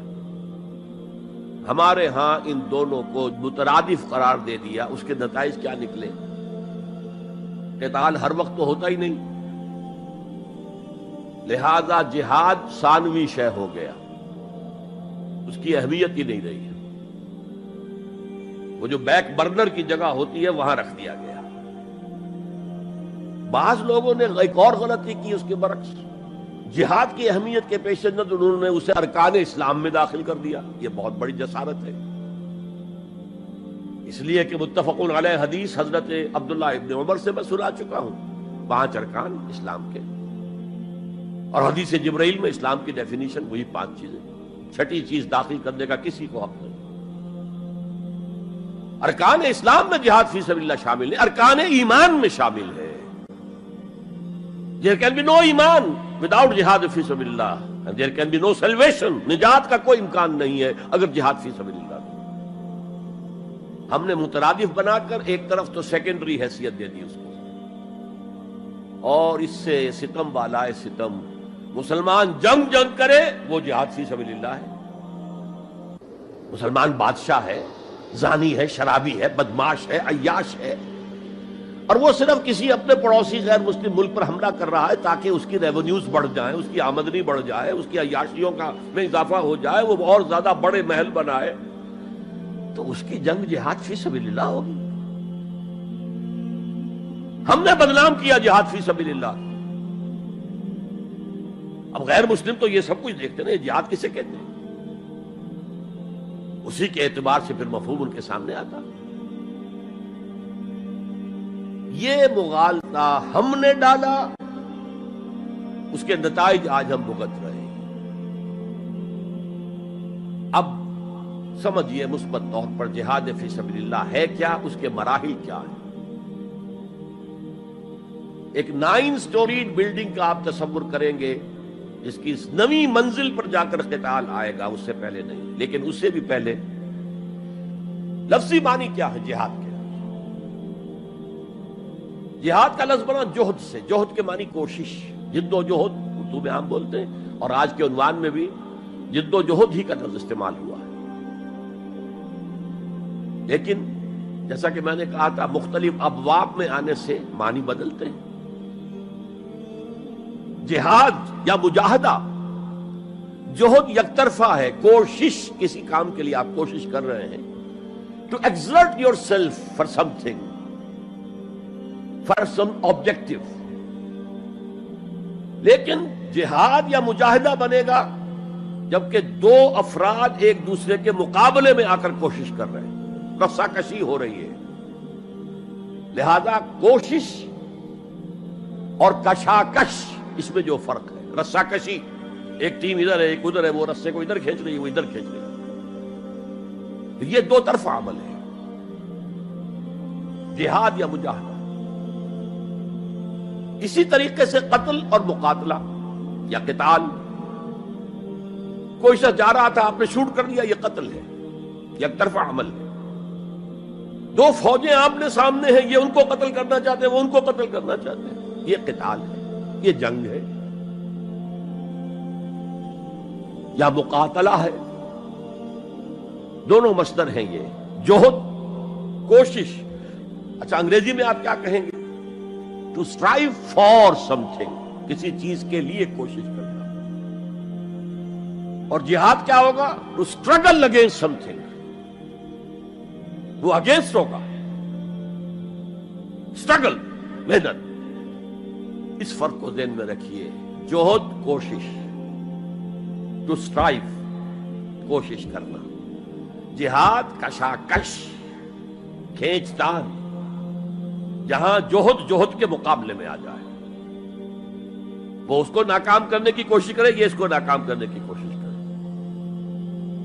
ایک ویکنسی ڈکلیئر ہوئی ہے، اب آپ پورا زور لگا رہے ہیں، جو سفارش ہو سکے، جو کچھ ہو سکے کسی طریقے سے مجھے ملے. ایک اور شخص بھی زور لگا رہا ہے، یہ آپ کا جہاد ہو رہا ہے. اور قتل یک طرفہ عمل ہے، قتال جنگ ہے، دو طرفہ. اب دیکھیے یہ جو جہاد ہے یہ اس کائنات کی سب سے بڑی حقیقت ہے. Every living organism on this planet is continuously in جہاد. آپ خود کہتے ہیں اسٹرگل فار ایگزسٹنس، مقابلہ نہیں ہوتا اس میں. کاروبار میں مقابلہ ہو رہا ہے، ملازمتوں میں مقابلہ ہو رہا ہے، مقابلوں کے امتحان ہو رہے ہیں. حیوانات جرثومے چھوٹے چھوٹے سے، اسٹرگل فار ایگزسٹنس. اسے جہاد زندگانی کہیں گے آپ، جہاد زندگی. Every living creature, every living organism is engaged in continuous جہاد، اسٹرگل فار ایگزسٹنس. اس کو جہاد زندگانی کا لفظ دیا اقبال نے. یقین محکم عمل پہم محبت فاتح عالم، جہاد زندگانی میں ہے یہ مردوں کی شمشیر. اچھا مسلمان بھی جب یہ کام کرتا ہے، جہد للبقاء، اسٹرگل فار ایگزسٹنس، اگر وہ شریعت کے احکام کے مطابق کر رہا ہے تو یہ عبادت ہے. اگر حرام ذریعے استعمال کر رہا ہے، غلط ذریعے استعمال کر رہا ہے، دھوکہ دے رہا ہے، جھوٹی قسمیں کھا رہا ہے، تو یہ حرام کے درجے میں چلا گیا. اور اگر آپ اپنی اس جہد بقا کو، جہاد وجود کو، جہاد زندگانی کو اسلام کے اصولوں کے مطابق کر رہے ہیں، یہ عبادت ہے. حضور نے فرمایا القاسم و حبیب اللہ، جو شخص محنت کر کے کماتا ہے وہ اللہ کا ساتھی، اللہ کا دوست ہے، حبیب اللہ. اور سب سے بہترین کھانا بتایا وہ ہے رزق جو اپنے ہاتھ کی کمائی سے ہو، محنت مشقت. بہرحال یہ جہاد کا ایک آغاز ہے. میں نے کہا تھا یہ یونیورسل فینومینن ہے، یونیورسل. اس کائنات کی سب سے بڑی حقیقت یہی ہے. اس سے اوپر اٹھیے، انسانی سطح پر سب سے بڑا جہاد اپنے حقوق کا حصول، the freedom struggle, the struggle for self determination. کوئی قوم آ کر آپ پر حاکم ہو گئی، اس سے نجات حاصل کرنا. یہ جہاد فی سبیل الحریت. فی سبیل کسے کہتے ہیں؟ For the cause of, in the cause of. جہاد فی سبیل الحریت جائز ہے، سب کریں گے، سب کی آزادی حق ہے. کسی کو غلام بنا کر رکھنے کا کسی کو اختیار نہیں ہے. تو struggle for freedom it's a universal phenomenon. اور مسلمان بھی اگر کرے گا اور اللہ کی حدود کے اندر رہ کر کرے گا تو وہ بھی اللہ کے ہاں وہ اجر و ثواب کا مستحق ہوگا، بلکہ اگر جان دے دے گا شہید شمار ہوگا. اس لیے کہ حضور کی ایک حدیث ہے، من قتل دون مالہ فہو شہید. جو شخص اپنے مال کی حفاظت میں مارا گیا وہ بھی شہید ہے. اب آپ کہیں جا رہے تھے، آپ کے پاس کچھ مال ہے، جیب میں کچھ ہے، کوئی ڈاکو آ گئے آپ کو گھیر لیے. اب آپ کے پاس دو راستے، ایک تو آپ کہے لو بھائی جو کچھ ہے یہ حاضر ہے، لے لو، میری جان بخشی کرو. اور ایک یہ کہ آپ ڈٹ جائیں. اس ڈٹ جانے میں اگر جان چلی گئی تو آپ شہید ہیں. من قتل دون مالہ، تو مال سے تو 1000 گنا بڑی شے ہے حریت، فی سبیل الحریہ. لیکن ہم نے کیا غلطی کی؟ فریڈم سٹرگل کو بھی جہاد فی سبیل اللہ کہہ دیا.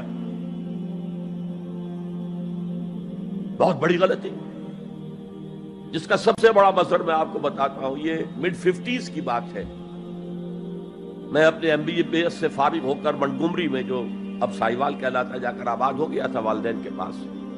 الجزائر میں اس وقت فریڈم سٹرگل چل رہی تھی فرانس کے خلاف. تو اس کے لیے کچھ فنڈز حاصل کرنے کے لیے ایک وفد آیا پاکستان کے دورے پر.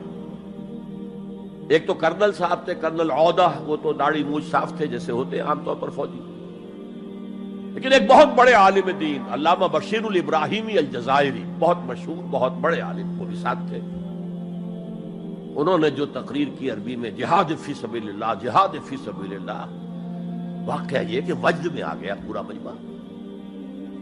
وہ لوگ تو وجد میں نہیں آ سکے ہوں گے جنہوں نے ترجمہ، جنہوں نے سنا ہے، لیکن میں عربی سے واقف تھا تو میں واقعتاً وجد میں آ گیا. قرآن کا بیان، حدیث کے بیان، جہاد فی سبیل اللہ کی اہمیت، جہاد فی سبیل اللہ کا مقام و مرتبہ. اچھا جو بھی ہو سکا پیسے ہم نے جمع کیے، کمیٹی بنائی، تھیلی پیش کی. Now prepare for the shock. جب یہ جہاد کامیاب ہوا تو ایک سوشلسٹ ریاست قائم ہو گئی. How come؟ اگر یہ جہاد فی سبیل اللہ تھا تو اسلامی ریاست قائم ہونی چاہیے تھی. اگر درخت آم کا تھا تو اس میں نمولی کیسے لگ گئی؟ معلوم ہوا کہ ہم نے غلطی کی تھی. ہم نے اسے جہاد حریت کی بجائے جہاد فی سبیل اللہ کہہ دیا. بھئی جہاد حریت جائز ہے اور اس کے لیے جان دینا بھی شہادت ہے، لیکن آپ نے اس کو جہاد فی سبیل اللہ کیسے کہہ دیا؟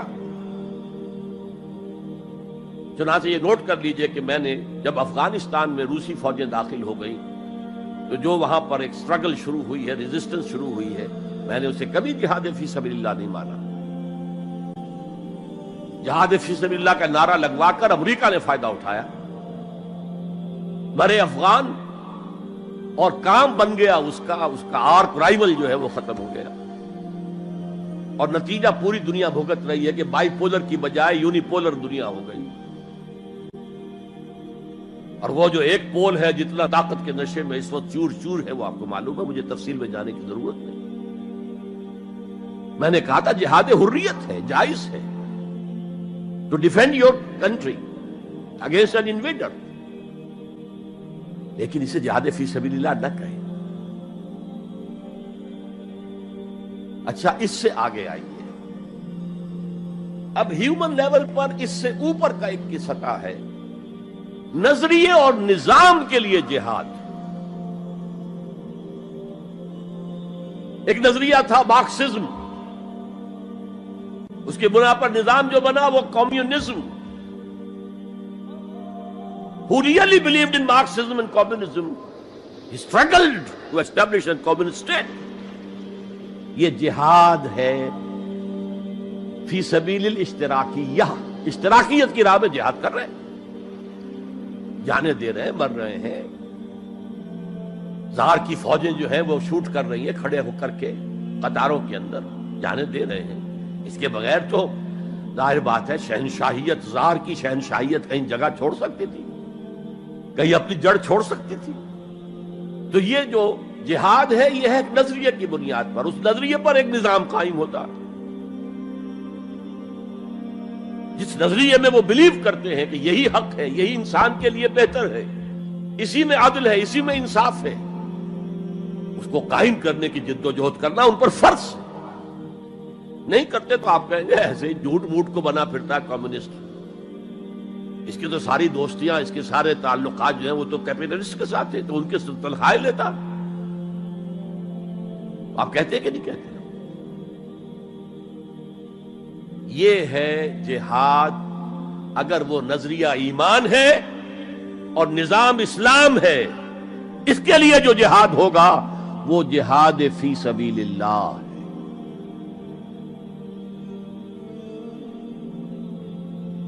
کسی اور مقصد کے لیے یہ جہاد کو آپ جہاد فی سبیل اللہ نہیں کہہ سکتے. آپ ڈیموکریسی کے قیام کے لیے کسی بادشاہت کو ختم کر کے ڈیموکریسی کا نظام قائم کرنا چاہتے ہیں، جہاد ہے، جہاد فی سبیل الدیمقراطیہ، جہاد for the cause of democracy, جہاد فار دی کاز آف اشتراکیت. اسی معنی میں قرآن مشرکین مکہ کو بھی مجاہد قرار دیتا تھا. وہ تھے مجاہدین فی سبیل الشرک، جانے نہیں دے رہے تھے، کیا قربانیاں نہیں دے رہے تھے، وہ اپنے عقیدے کے لیے، اپنے نظریے کے لیے، اپنے نظام کے لیے جانے دے رہے تھے. تو یہ ہے جہاد نظریے اور نظام کے لیے. پھر میں تیسری مرتبہ دوہرا رہا ہوں، اگر وہ نظریہ ایمان ہے اور نظام اسلام کا ہے، قائم کرنا پیش نظر ہے، تو وہ ہے جہاد فی سبیل اللہ. اب اس کے 3 لیولز ہیں اور ہر لیول پر 3 سب لیولز ہیں. سب سے پہلا جہاد فی سبیل اللہ کا مرحلہ ہے کہ ایمان دل میں آ گیا تو ایک کشاکش اندر شروع ہو جائے گی. میں اگر فرائیڈ کی اصطلاح استعمال کروں تو ایگو اور اڈ یا لبیڈو میں تصادم ہوگا. آپ کے نفس کی خواہش کچھ اور ہے، ایمان کہتا ہے غلط. کشاکش ہوگی کہ نہیں؟ یہ اندرونی جہاد ہے اپنے نفس کے خلاف. جیسے فرعون نے کہا تھا الیس لی ملک مصر وہذہ الانہار تجری من تحتی، کیا میں بادشاہ نہیں ہوں مصر کا؟ مصر کی حکومت میری نہیں ہے؟ اور کیا یہ ساری نہریں جو ہے میرے نظام کے تحت نہیں چل رہی؟ اسی طرح برا نہ مانیے، ہمارا نفس کہتا ہے یہ جسم میرا ہے، میری ملکیت ہے، اٹس مائی ڈومین، میری خواہش پوری کرنی ہوگی. جیسے اس نے کہا میں نہیں جانتا کوئی خدا ہے میرے سوا اور میرے اوپر، میں نہیں مانتا. نفس بھی کہتا میں نہیں ماننے کو تیار، کیا حلال ہے کیا حرام ہے، کیا جائز ہے کیا ناجائز، میری خواہش پوری کرو.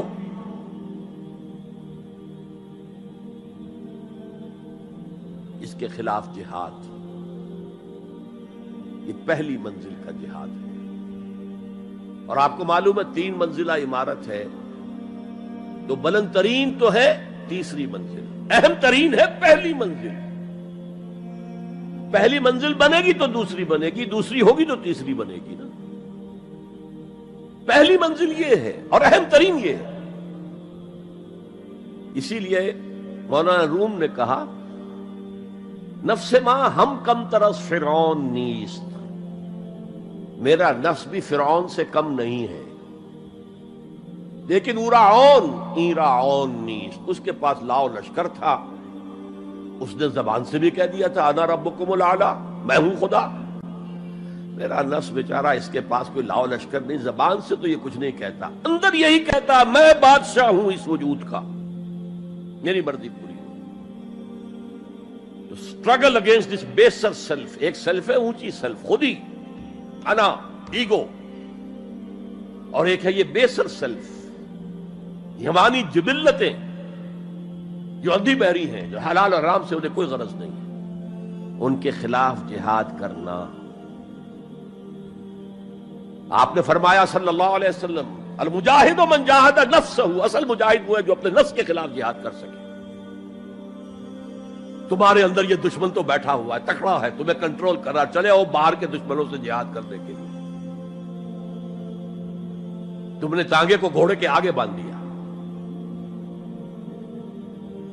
اور ایک دفعہ حضور سے پوچھا گیا ای الجہاد افضل یا رسول اللہ، اے اللہ کے رسول سب سے افضل جہاد کون سا ہے؟ فرمایا ان تجاہد نفسک فی طاعت اللہ، اپنے نفس کے خلاف جہاد کرو، اسے اللہ کا مطیع کرو۔ یہ جو اندر کی کشمکش ہے، کشاکش ہے، یہ جہاد فی سبیل اللہ کا نقطہ آغاز، اللہ کا مطیع بنانا ہے نفس کو۔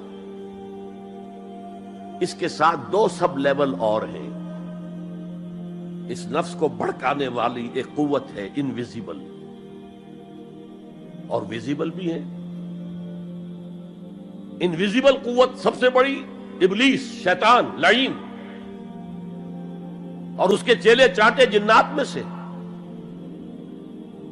اور ویزیبل میں انسانوں میں جو اس کے ایجنٹ ہیں، جو فحاشی کو کلچر کا نام دے، یہ اس ابلیس کے چیلے ہیں۔ ان کے خلاف جہاد نہیں کریں گے آپ، اگر آپ ان کے خلاف ایگریسو ایٹیٹیوڈ اختیار نہیں کریں گے تو آپ ان کے دباؤ میں آ جائیں گے۔ ان الشیطان لکم عدوا فاتخذوہ عدوا، اے لوگوں یہ شیطان تمہارا دشمن ہے، اس کو اپنا دشمن سمجھو۔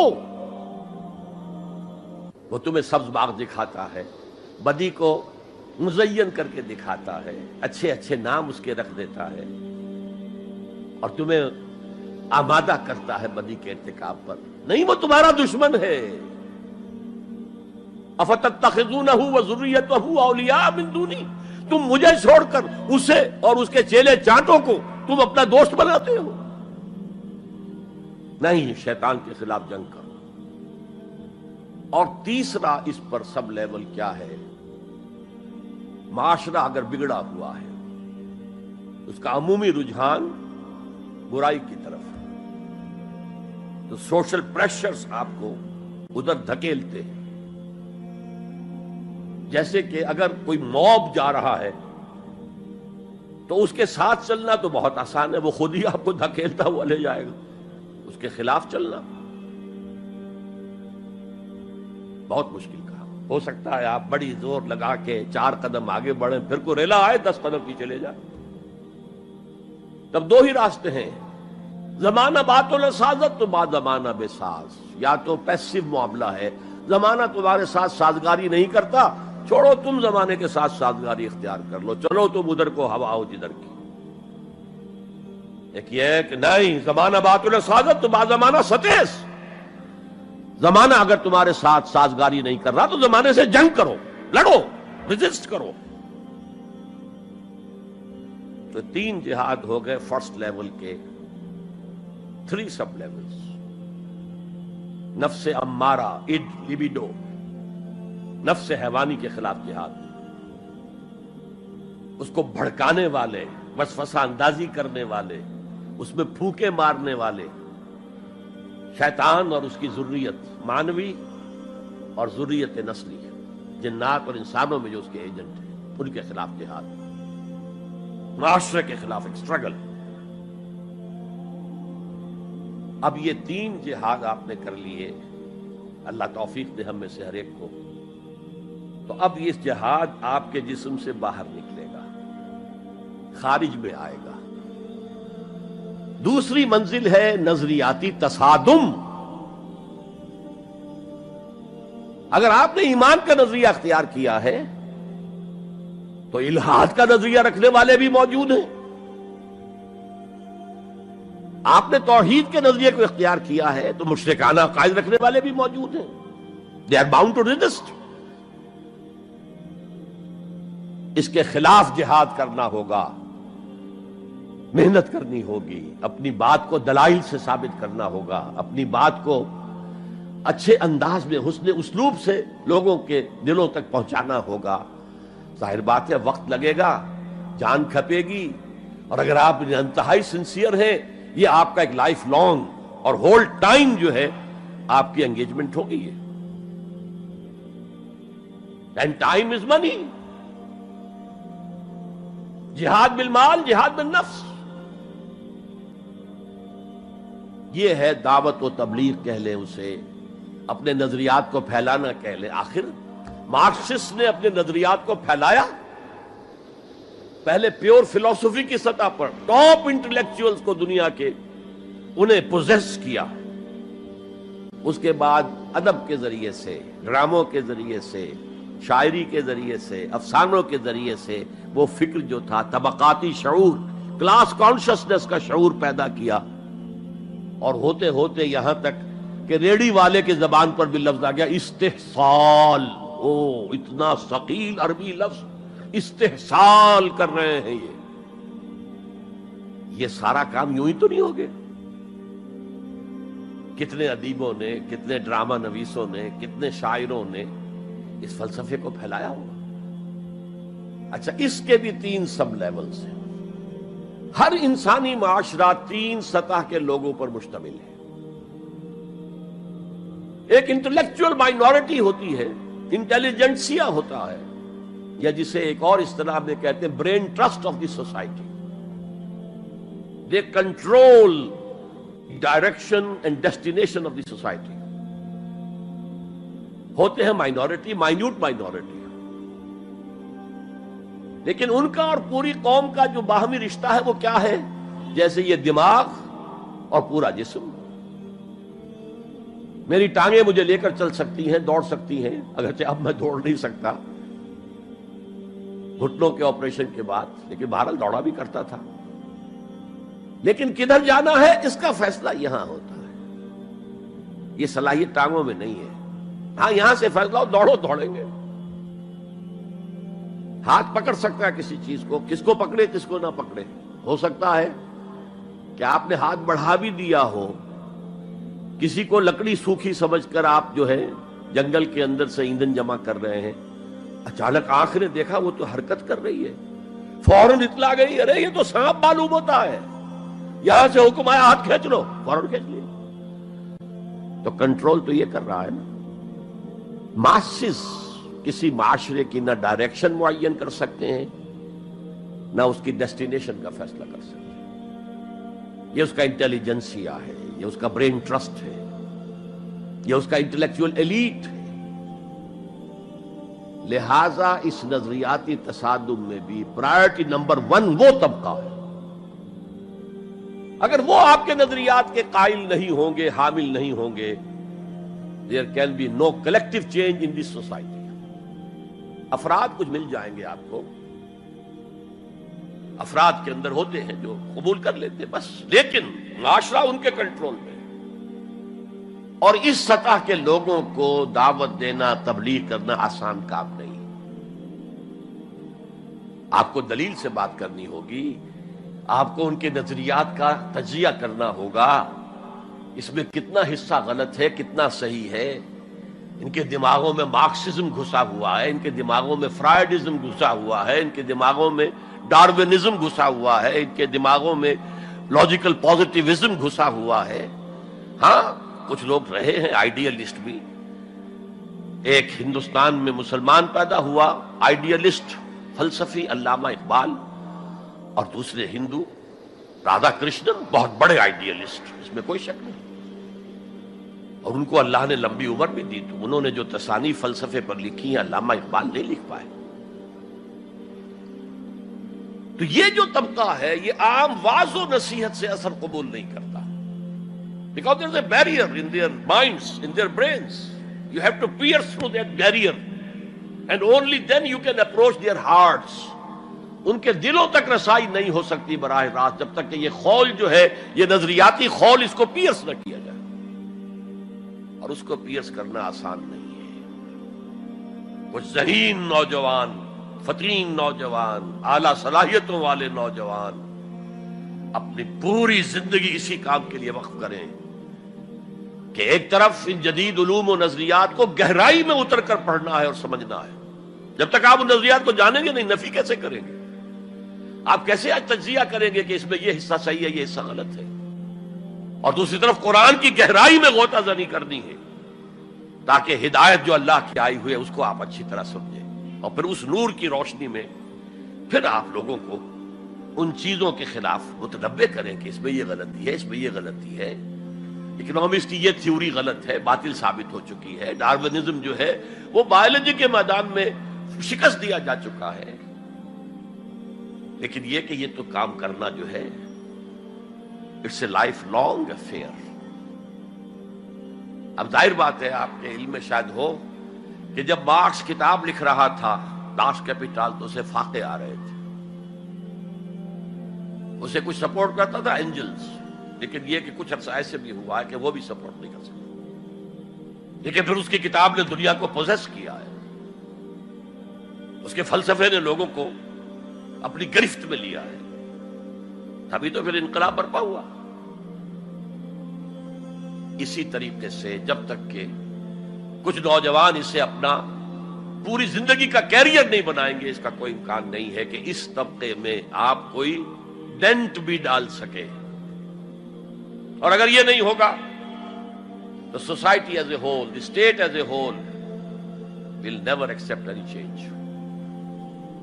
اس سے نیچے آئیے، عوام الناس، ان کے دماغ کلین سلیٹ کی طرح ہے، اس میں نہ کوئی خناس ڈارونزم کا بھرا ہوا ہے، نہ فرائیڈزم کا ہے، نہ مارکسزم کا ہے، کچھ بھی نہیں، کلین سلیٹ ہے۔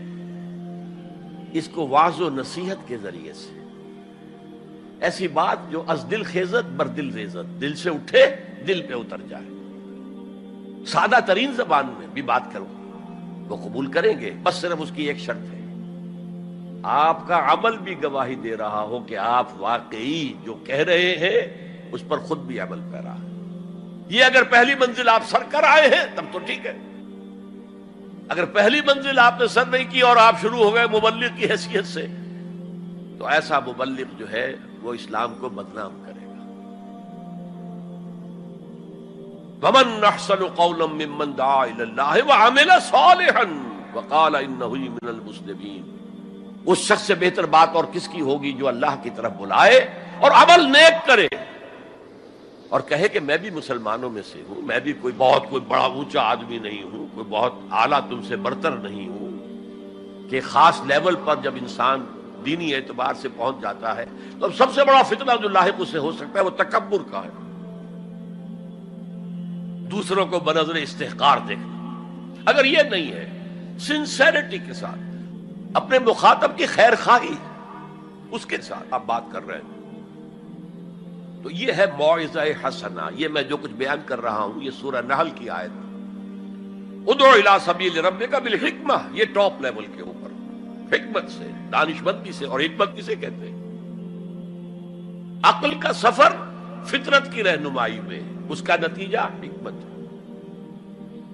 عقل خالص کا نتیجہ فلسفہ ہے، فلسفے کی منزل سکیپٹسزم ہے یا ایگنوسٹسزم ہے، لا ادریت ہے یا ارتیابیت ہے، ثم لم یرتابوا آج ہم نے پڑھا ہے، وہی ارتیابیت ہے۔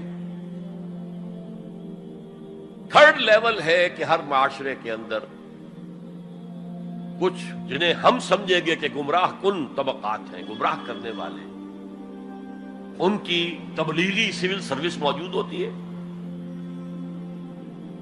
انہیں تنخواہیں ملتی ہیں اسی کی کہ وہ آپ کے نظریے کی نفی کریں اور اپنا نظریہ، اپنا عقیدہ پھیلائیں۔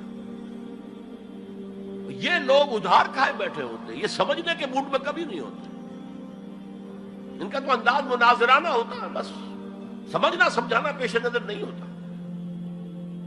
You have to meet them in their own elements۔ اگر نہیں کریں گے تو عوام الناس پر بہت برا اثر ہوگا، عوام الناس جو ہیں وہ تو پھر زیر اثر آ جائیں گے ان کے۔ جیسے کہ پادری فینڈر آیا تھا انڈیا میں ابھی جبکہ ایسٹ انڈیا کمپنی کی حکومت شروع ہوئی تھی، کلکتے ہی سے انگریز شروع ہوئے تھے، کلکتے ہی سے مشنری ورک شروع ہوا تھا، وہیں پہلا پریس لگا تھا، وہیں اردو کی بائبل چھپی تھی، اور اس نے تمام مسلمان علماء سے مناظرے کیے، بنگال کے، بہار کے، یو پی کے، سب کو ہراتا ہوا، شکست دیتا ہوا دلی پہنچ گیا، اور دلی کی جامع مسجد کی سیڑھیوں پر کھڑے ہو کر اس نے اعلان کیا، اے مسلمانوں، میں وہاں سے یہاں تک آ گیا ہوں، تمہارا کوئی عالم میرا مقابلہ نہیں کر سکا۔ اس کی وجہ یہ کہ ہمارے علماء نہ بائبل پڑھتے تھے نہ تورات پڑھتے تھے، ان کا اصل سبجیکٹ تھا فقہ، اس لیے کہ انہیں سرکاری جو حکومت مسلمانوں کی تھی اس کے اندر قاضی اور مفتی کے عہدے، اور قاضی اور خطیب جامع مسجد کے یہ عہدے تھے، تو سول سروس کے لیے جو نصاب بنا ہوا تھا وہاں، اس میں قانون کی اہمیت تھی سب سے زیادہ، تو فقہ پڑھتے تھے، اور وہ لوگ تیار ہو کر آتے تھے پوری طرح عربی سے واقف ہے، قرآن سے واقف ہے، تو مقابلہ کیسے ہو؟ اور اگر اس وقت کوئی شخص مقابلے میں نہ آ سکتا، ایک تو عجیب بات نوٹ کیجئے کہ اس وقت اسلام اور توحید کا دفاع کرنے والا سب سے بڑا ایک ہندو تھا، راجا رام موہن رائے، آئینہ تثلیث اس نے کتاب لکھی ہے جس میں کہ ٹرینٹی جو عیسائیت کی بنیاد ہے اس کی نفی کی اور توحید کا اس بات کیا۔ بہرحال پادری فینڈر کے مقابلے میں کوئی اگر نہ آتا تو کیا اثر ہوتا علماء پر؟ ویسے ہمیں انگریزوں نے فتح کر لیا، ہمارے مذہب کو عیسائیوں نے فتح کر لیا، لیکن اللہ کا فضل ہوا، کرم ہوا، ضلع مظفر نگر کا ایک قصبہ کیرانہ ہے، مولانا رحمت اللہ کیرانوی رحمت اللہ علیہ، وہ میدان میں آئے، انہوں نے شکست فاش دی، فینڈر کو بھاگ گیا ہندوستان سے۔ تو یہ جدال، اس کو قرآن کہتا ہے، مناظرہ نہیں، عام لفظ استعمال ہوتا ہے مناظرہ، قرآن کہتا ہے مجادلہ، لیکن اس کے لیے بھی کیا کہتا ہے؟ جدال بھی کرو تو خوبصورت طریقے سے، گالم گلوچ نہ کرو، لوگوں کی توہین نہ کرو، ان کے جھوٹے معبود ہیں تو انہیں گالیاں مت دو، شریفانہ انداز میں بات کرو۔ یہ تین لیولز دعوت، ظاہر بات ہے کہ اس طرح کے مناظرے کے لیے بھی اسپیشل ٹریننگ کی ضرورت ہوتی ہے۔ اگر آپ ان مذاہب کی گہرائی میں نہیں اترے ہوئے، ان کی تاریخ کی جو ہے پورا پس منظر آپ کو معلوم نہیں، ان کے اسکرپچرز کو آپ نے نہیں پڑھا ہے، تو آپ کیسے کریں گے مناظرہ؟ تو یہ تین سب لیولز ہیں دعوت و تبلیغ کے، جہاد کے، جس میں جان بھی لگتی ہے، مال بھی لگتا ہے۔ ایک ادعو الی سبیل ربک بالحکمہ for the elite, intellectual elite, والموعظۃ الحسنہ فار دی کامن ماسز، وجادلہم باللتی احسن، اور جدال اور مجادلہ کرو ان کے ساتھ، لیکن بہت عمدہ طریقے سے، خوش اسلوبی سے، اس میں تہذیب ہونی چاہیے، شائستگی ہونی چاہیے، اگر وہ کہیں اس سے نیچے گر رہے تو مت گرنا۔ 2 لیولز اور 6 سب لیول ہو گئے، اب آئیے اس کا چوٹی کا جہاد ہے نظام کو بدلنا۔ مارکسزم کو مانا ہے تو فرض ہے کہ کمیونزم نافذ کرو، یہ سخت ترین مرحلہ ہے، اس لیے کہ ظاہر بات ہے کہ خلا تو کہیں ہے نہیں، کوئی نہ کوئی نظام تو ہے، اور وہ نظام اپنے آپ کو ڈیفینڈ کرتا ہے، وہ سٹیٹس کو وہ چاہتا ہے، اس کے ساتھ جو پریویلیج کلاسز ہیں وہ چاہیں گی نظام یہی رہے، اسی کی شاخوں پر تو ہمارے آشیانے بنے ہوئے ہیں، ہمارے گھونسلے، ہمارے مفادات پر زد پڑ رہی ہے۔ Grid up your lines, resist them. یہ معاملہ ہے جس میں تصادم آتا ہے، نظام تصادم کے بغیر نہیں بدل سکتا۔ دعوت کے ذریعے آپ سلیم الفطرت، سلیم العقل لوگوں کو کھینچ لیں گے، لیکن لاتوں کے بھوت باتوں سے نہیں مانتے، جن کے ویسٹڈ انٹرسٹ ہے وہ نہیں چھوڑیں گے۔ ان میں سے بھی ہو سکتا ہے نکل آئے، ابو بکر صدیق انہی میں سے تھے، عثمان غنی انہی میں سے تھے، لیکن نکل آتے، لوگ نکل آتے، لیکن اکثریت ان کی وہ ڈٹ جاتی ہے۔ گرڈ اپ یور لائنز، اپنے مفادات کا تحفظ کرو، بچاؤ اپنے مفادات کو۔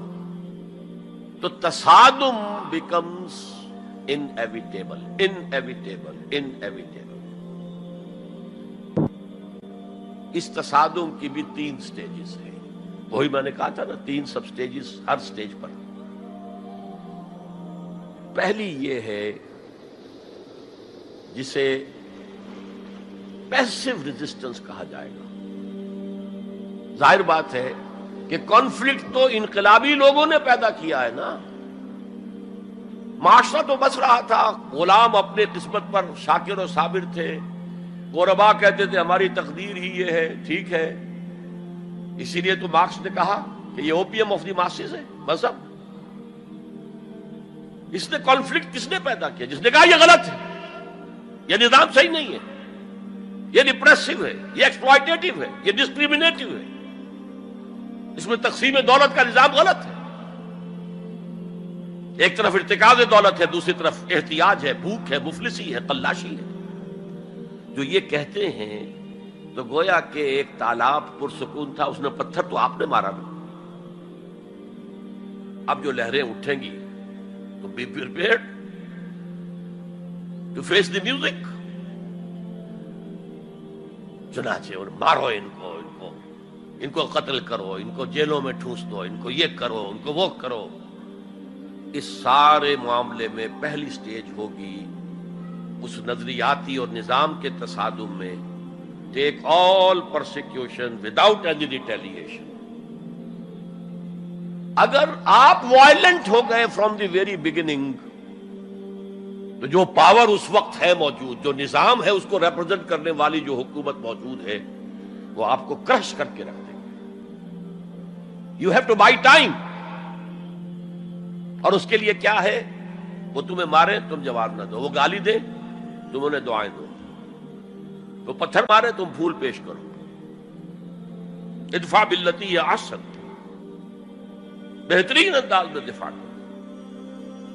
اسے کہتے ہیں پیسو ریزسٹنس۔ حضور کی سیرت میں پورے 12 برس یہ حکم تھا، this was the order of the day, no retaliation whatsoever, no raising of hands even in self defence. اور یہ میں آپ کو بتا چکا ہوں، مہاتما گاندھی نے کہا سرحدی گاندھی عبد الغفار خان سے کہ میں نے یہ عدم تشدد جو ہے، تشدد کا جواب تشدد سے نہ دینا، یہ میں نے سیکھا ہے حضرت مسیح سے اور حضرت محمد سے صلی اللہ علیہ وسلم۔ حضرت مسیح کی زندگی پہلی سٹیج ہی پر تک رہی، آگے کی وہ مہم چلی ہی نہیں، اس لیے کہ آپ کو ریسپانس ملا ہی نہیں۔ کہتے ہیں کل 72 آدمی ایمان لائے تھے ان پر، اور ان میں سے بھی 12 تھے جو ان کے مخلص ساتھی تھے، حواریین تھے، ہر وقت ساتھ رہتے تھے، اور ان میں سے بھی ایک وہ تھا جس نے غداری کر کے گرفتار کرایا ہے، ان کی اپنی روایت کے مطابق۔ اس کو چھوڑیے، تفصیل میں نہیں جانے کی ضرورت نہیں۔ تو بہرحال اس سے اگلی سٹیج کیسے آتی ہے؟ دعوت وہ دیتے رہے، دعوت دیتے رہے، وعظ کہتے رہے، یہ سب کچھ کرتے رہے، سیکنڈ سٹیج تک رہے، تھرڈ سٹیج تک تو جب تک کہ قوت حاصل نہ ہو you can't proceed. If there's no response, you can't go forward۔ لیکن یہ کہ حضور کی زندگی میں اگلی سٹیج آ گئی، ساتھی آئے، انہیں مارے کھانی پڑی، دہکتے ہوئے انگاروں پہ لٹایا گیا، جانوروں کی لاشوں کی طرح ان کی گردن کے اندر رسیاں باندھ کر انہیں گھسیٹا گیا گلیوں کے اندر، سب کچھ ہوا ہے، برداشت کیا، انہیں قتل بھی کیا گیا۔ حضرت سمیہ، حضرت یاسر پہلے مقتولین ہیں، میاں بیوی رضی اللہ تعالی عنہما، سب کچھ ہوا ہے، برداشت کرو، اسبرو، صبر کرو۔ اس کا ایک بہت بڑا نتیجہ نکلتا ہے، اس معاشرے میں جو سائلنٹ میجورٹی ہوتی ہے، وہ سائلنٹ میجورٹی سائلنٹ تو ہوتی ہے، ڈمب تو ہے، ڈیف نہیں ہے، بلائنڈ نہیں ہے۔ وہ بلال کی چیخیں تو سن رہی ہے نا، وہ دیکھ رہی ہے کس طرح دہکتے ہوئے انگاروں پر خباب بن الارت کو لٹایا گیا۔ یہ جو سائلنٹ میجورٹی ہوتی ہے، اب یہ سوچتی ہے یہ ان کے اوپر کیوں یہ تشدد آ رہا ہے؟ کیا بلال نے آقا کی کوئی چوری کر لی تھی؟ کہیں خدا نہ خواستہ خاکم و دہن آقا کی بیٹی کی عزت پر ہاتھ ڈال دیا؟ کیا کیا تھا جو یہ آقا جو ہے امیہ ابن خلف یہ کچھ کر رہا ہے اس کے ساتھ؟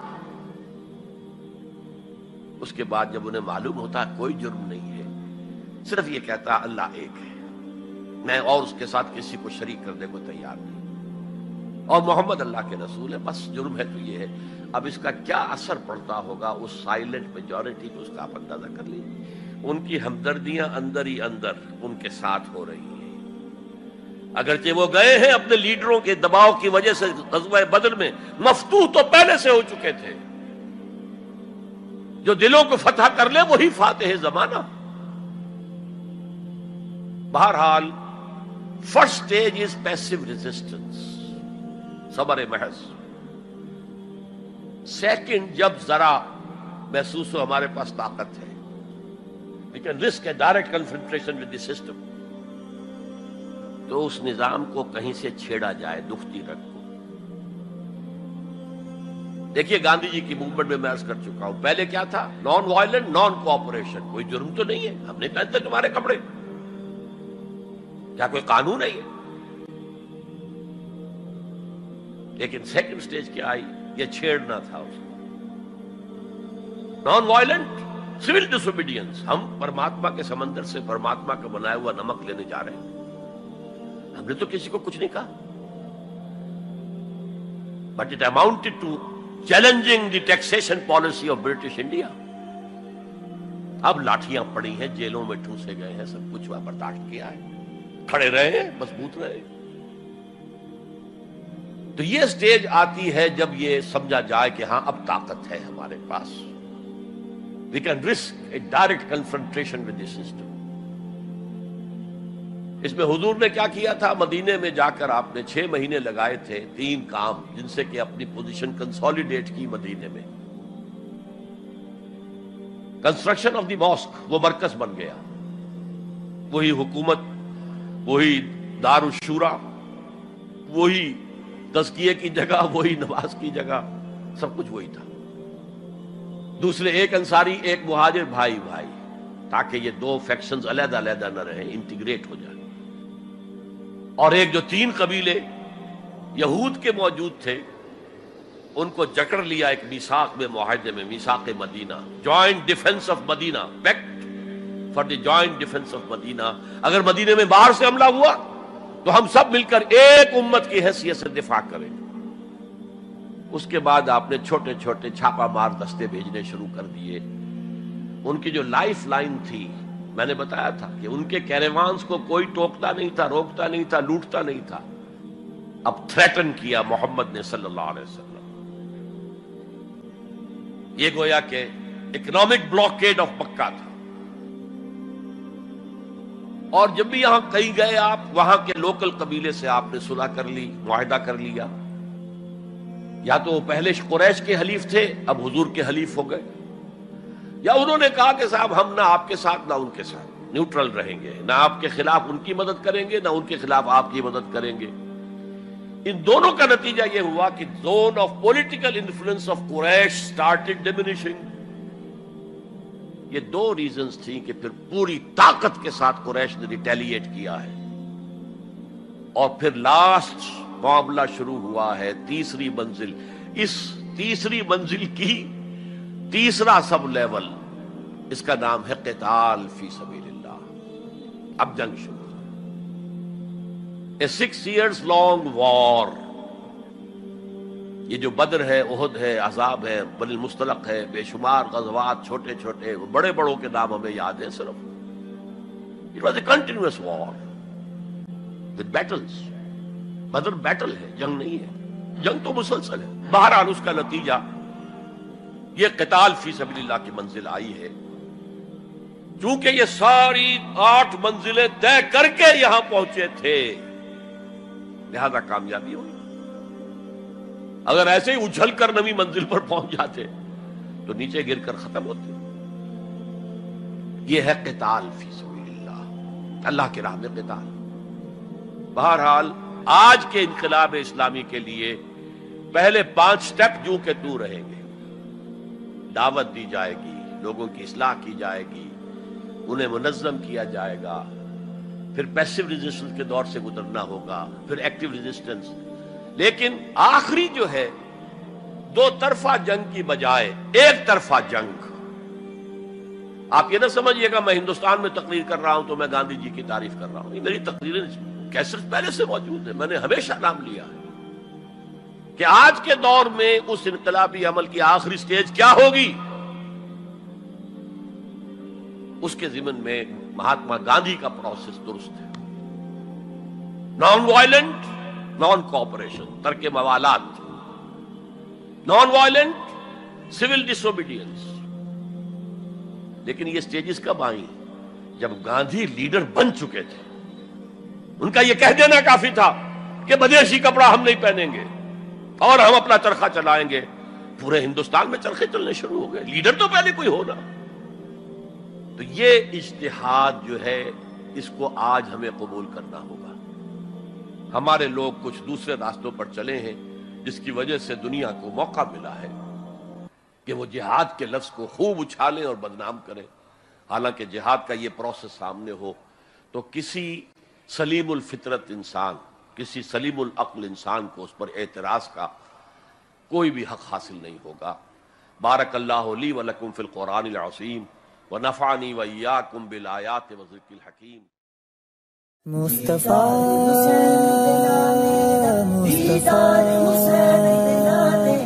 مصطفیٰ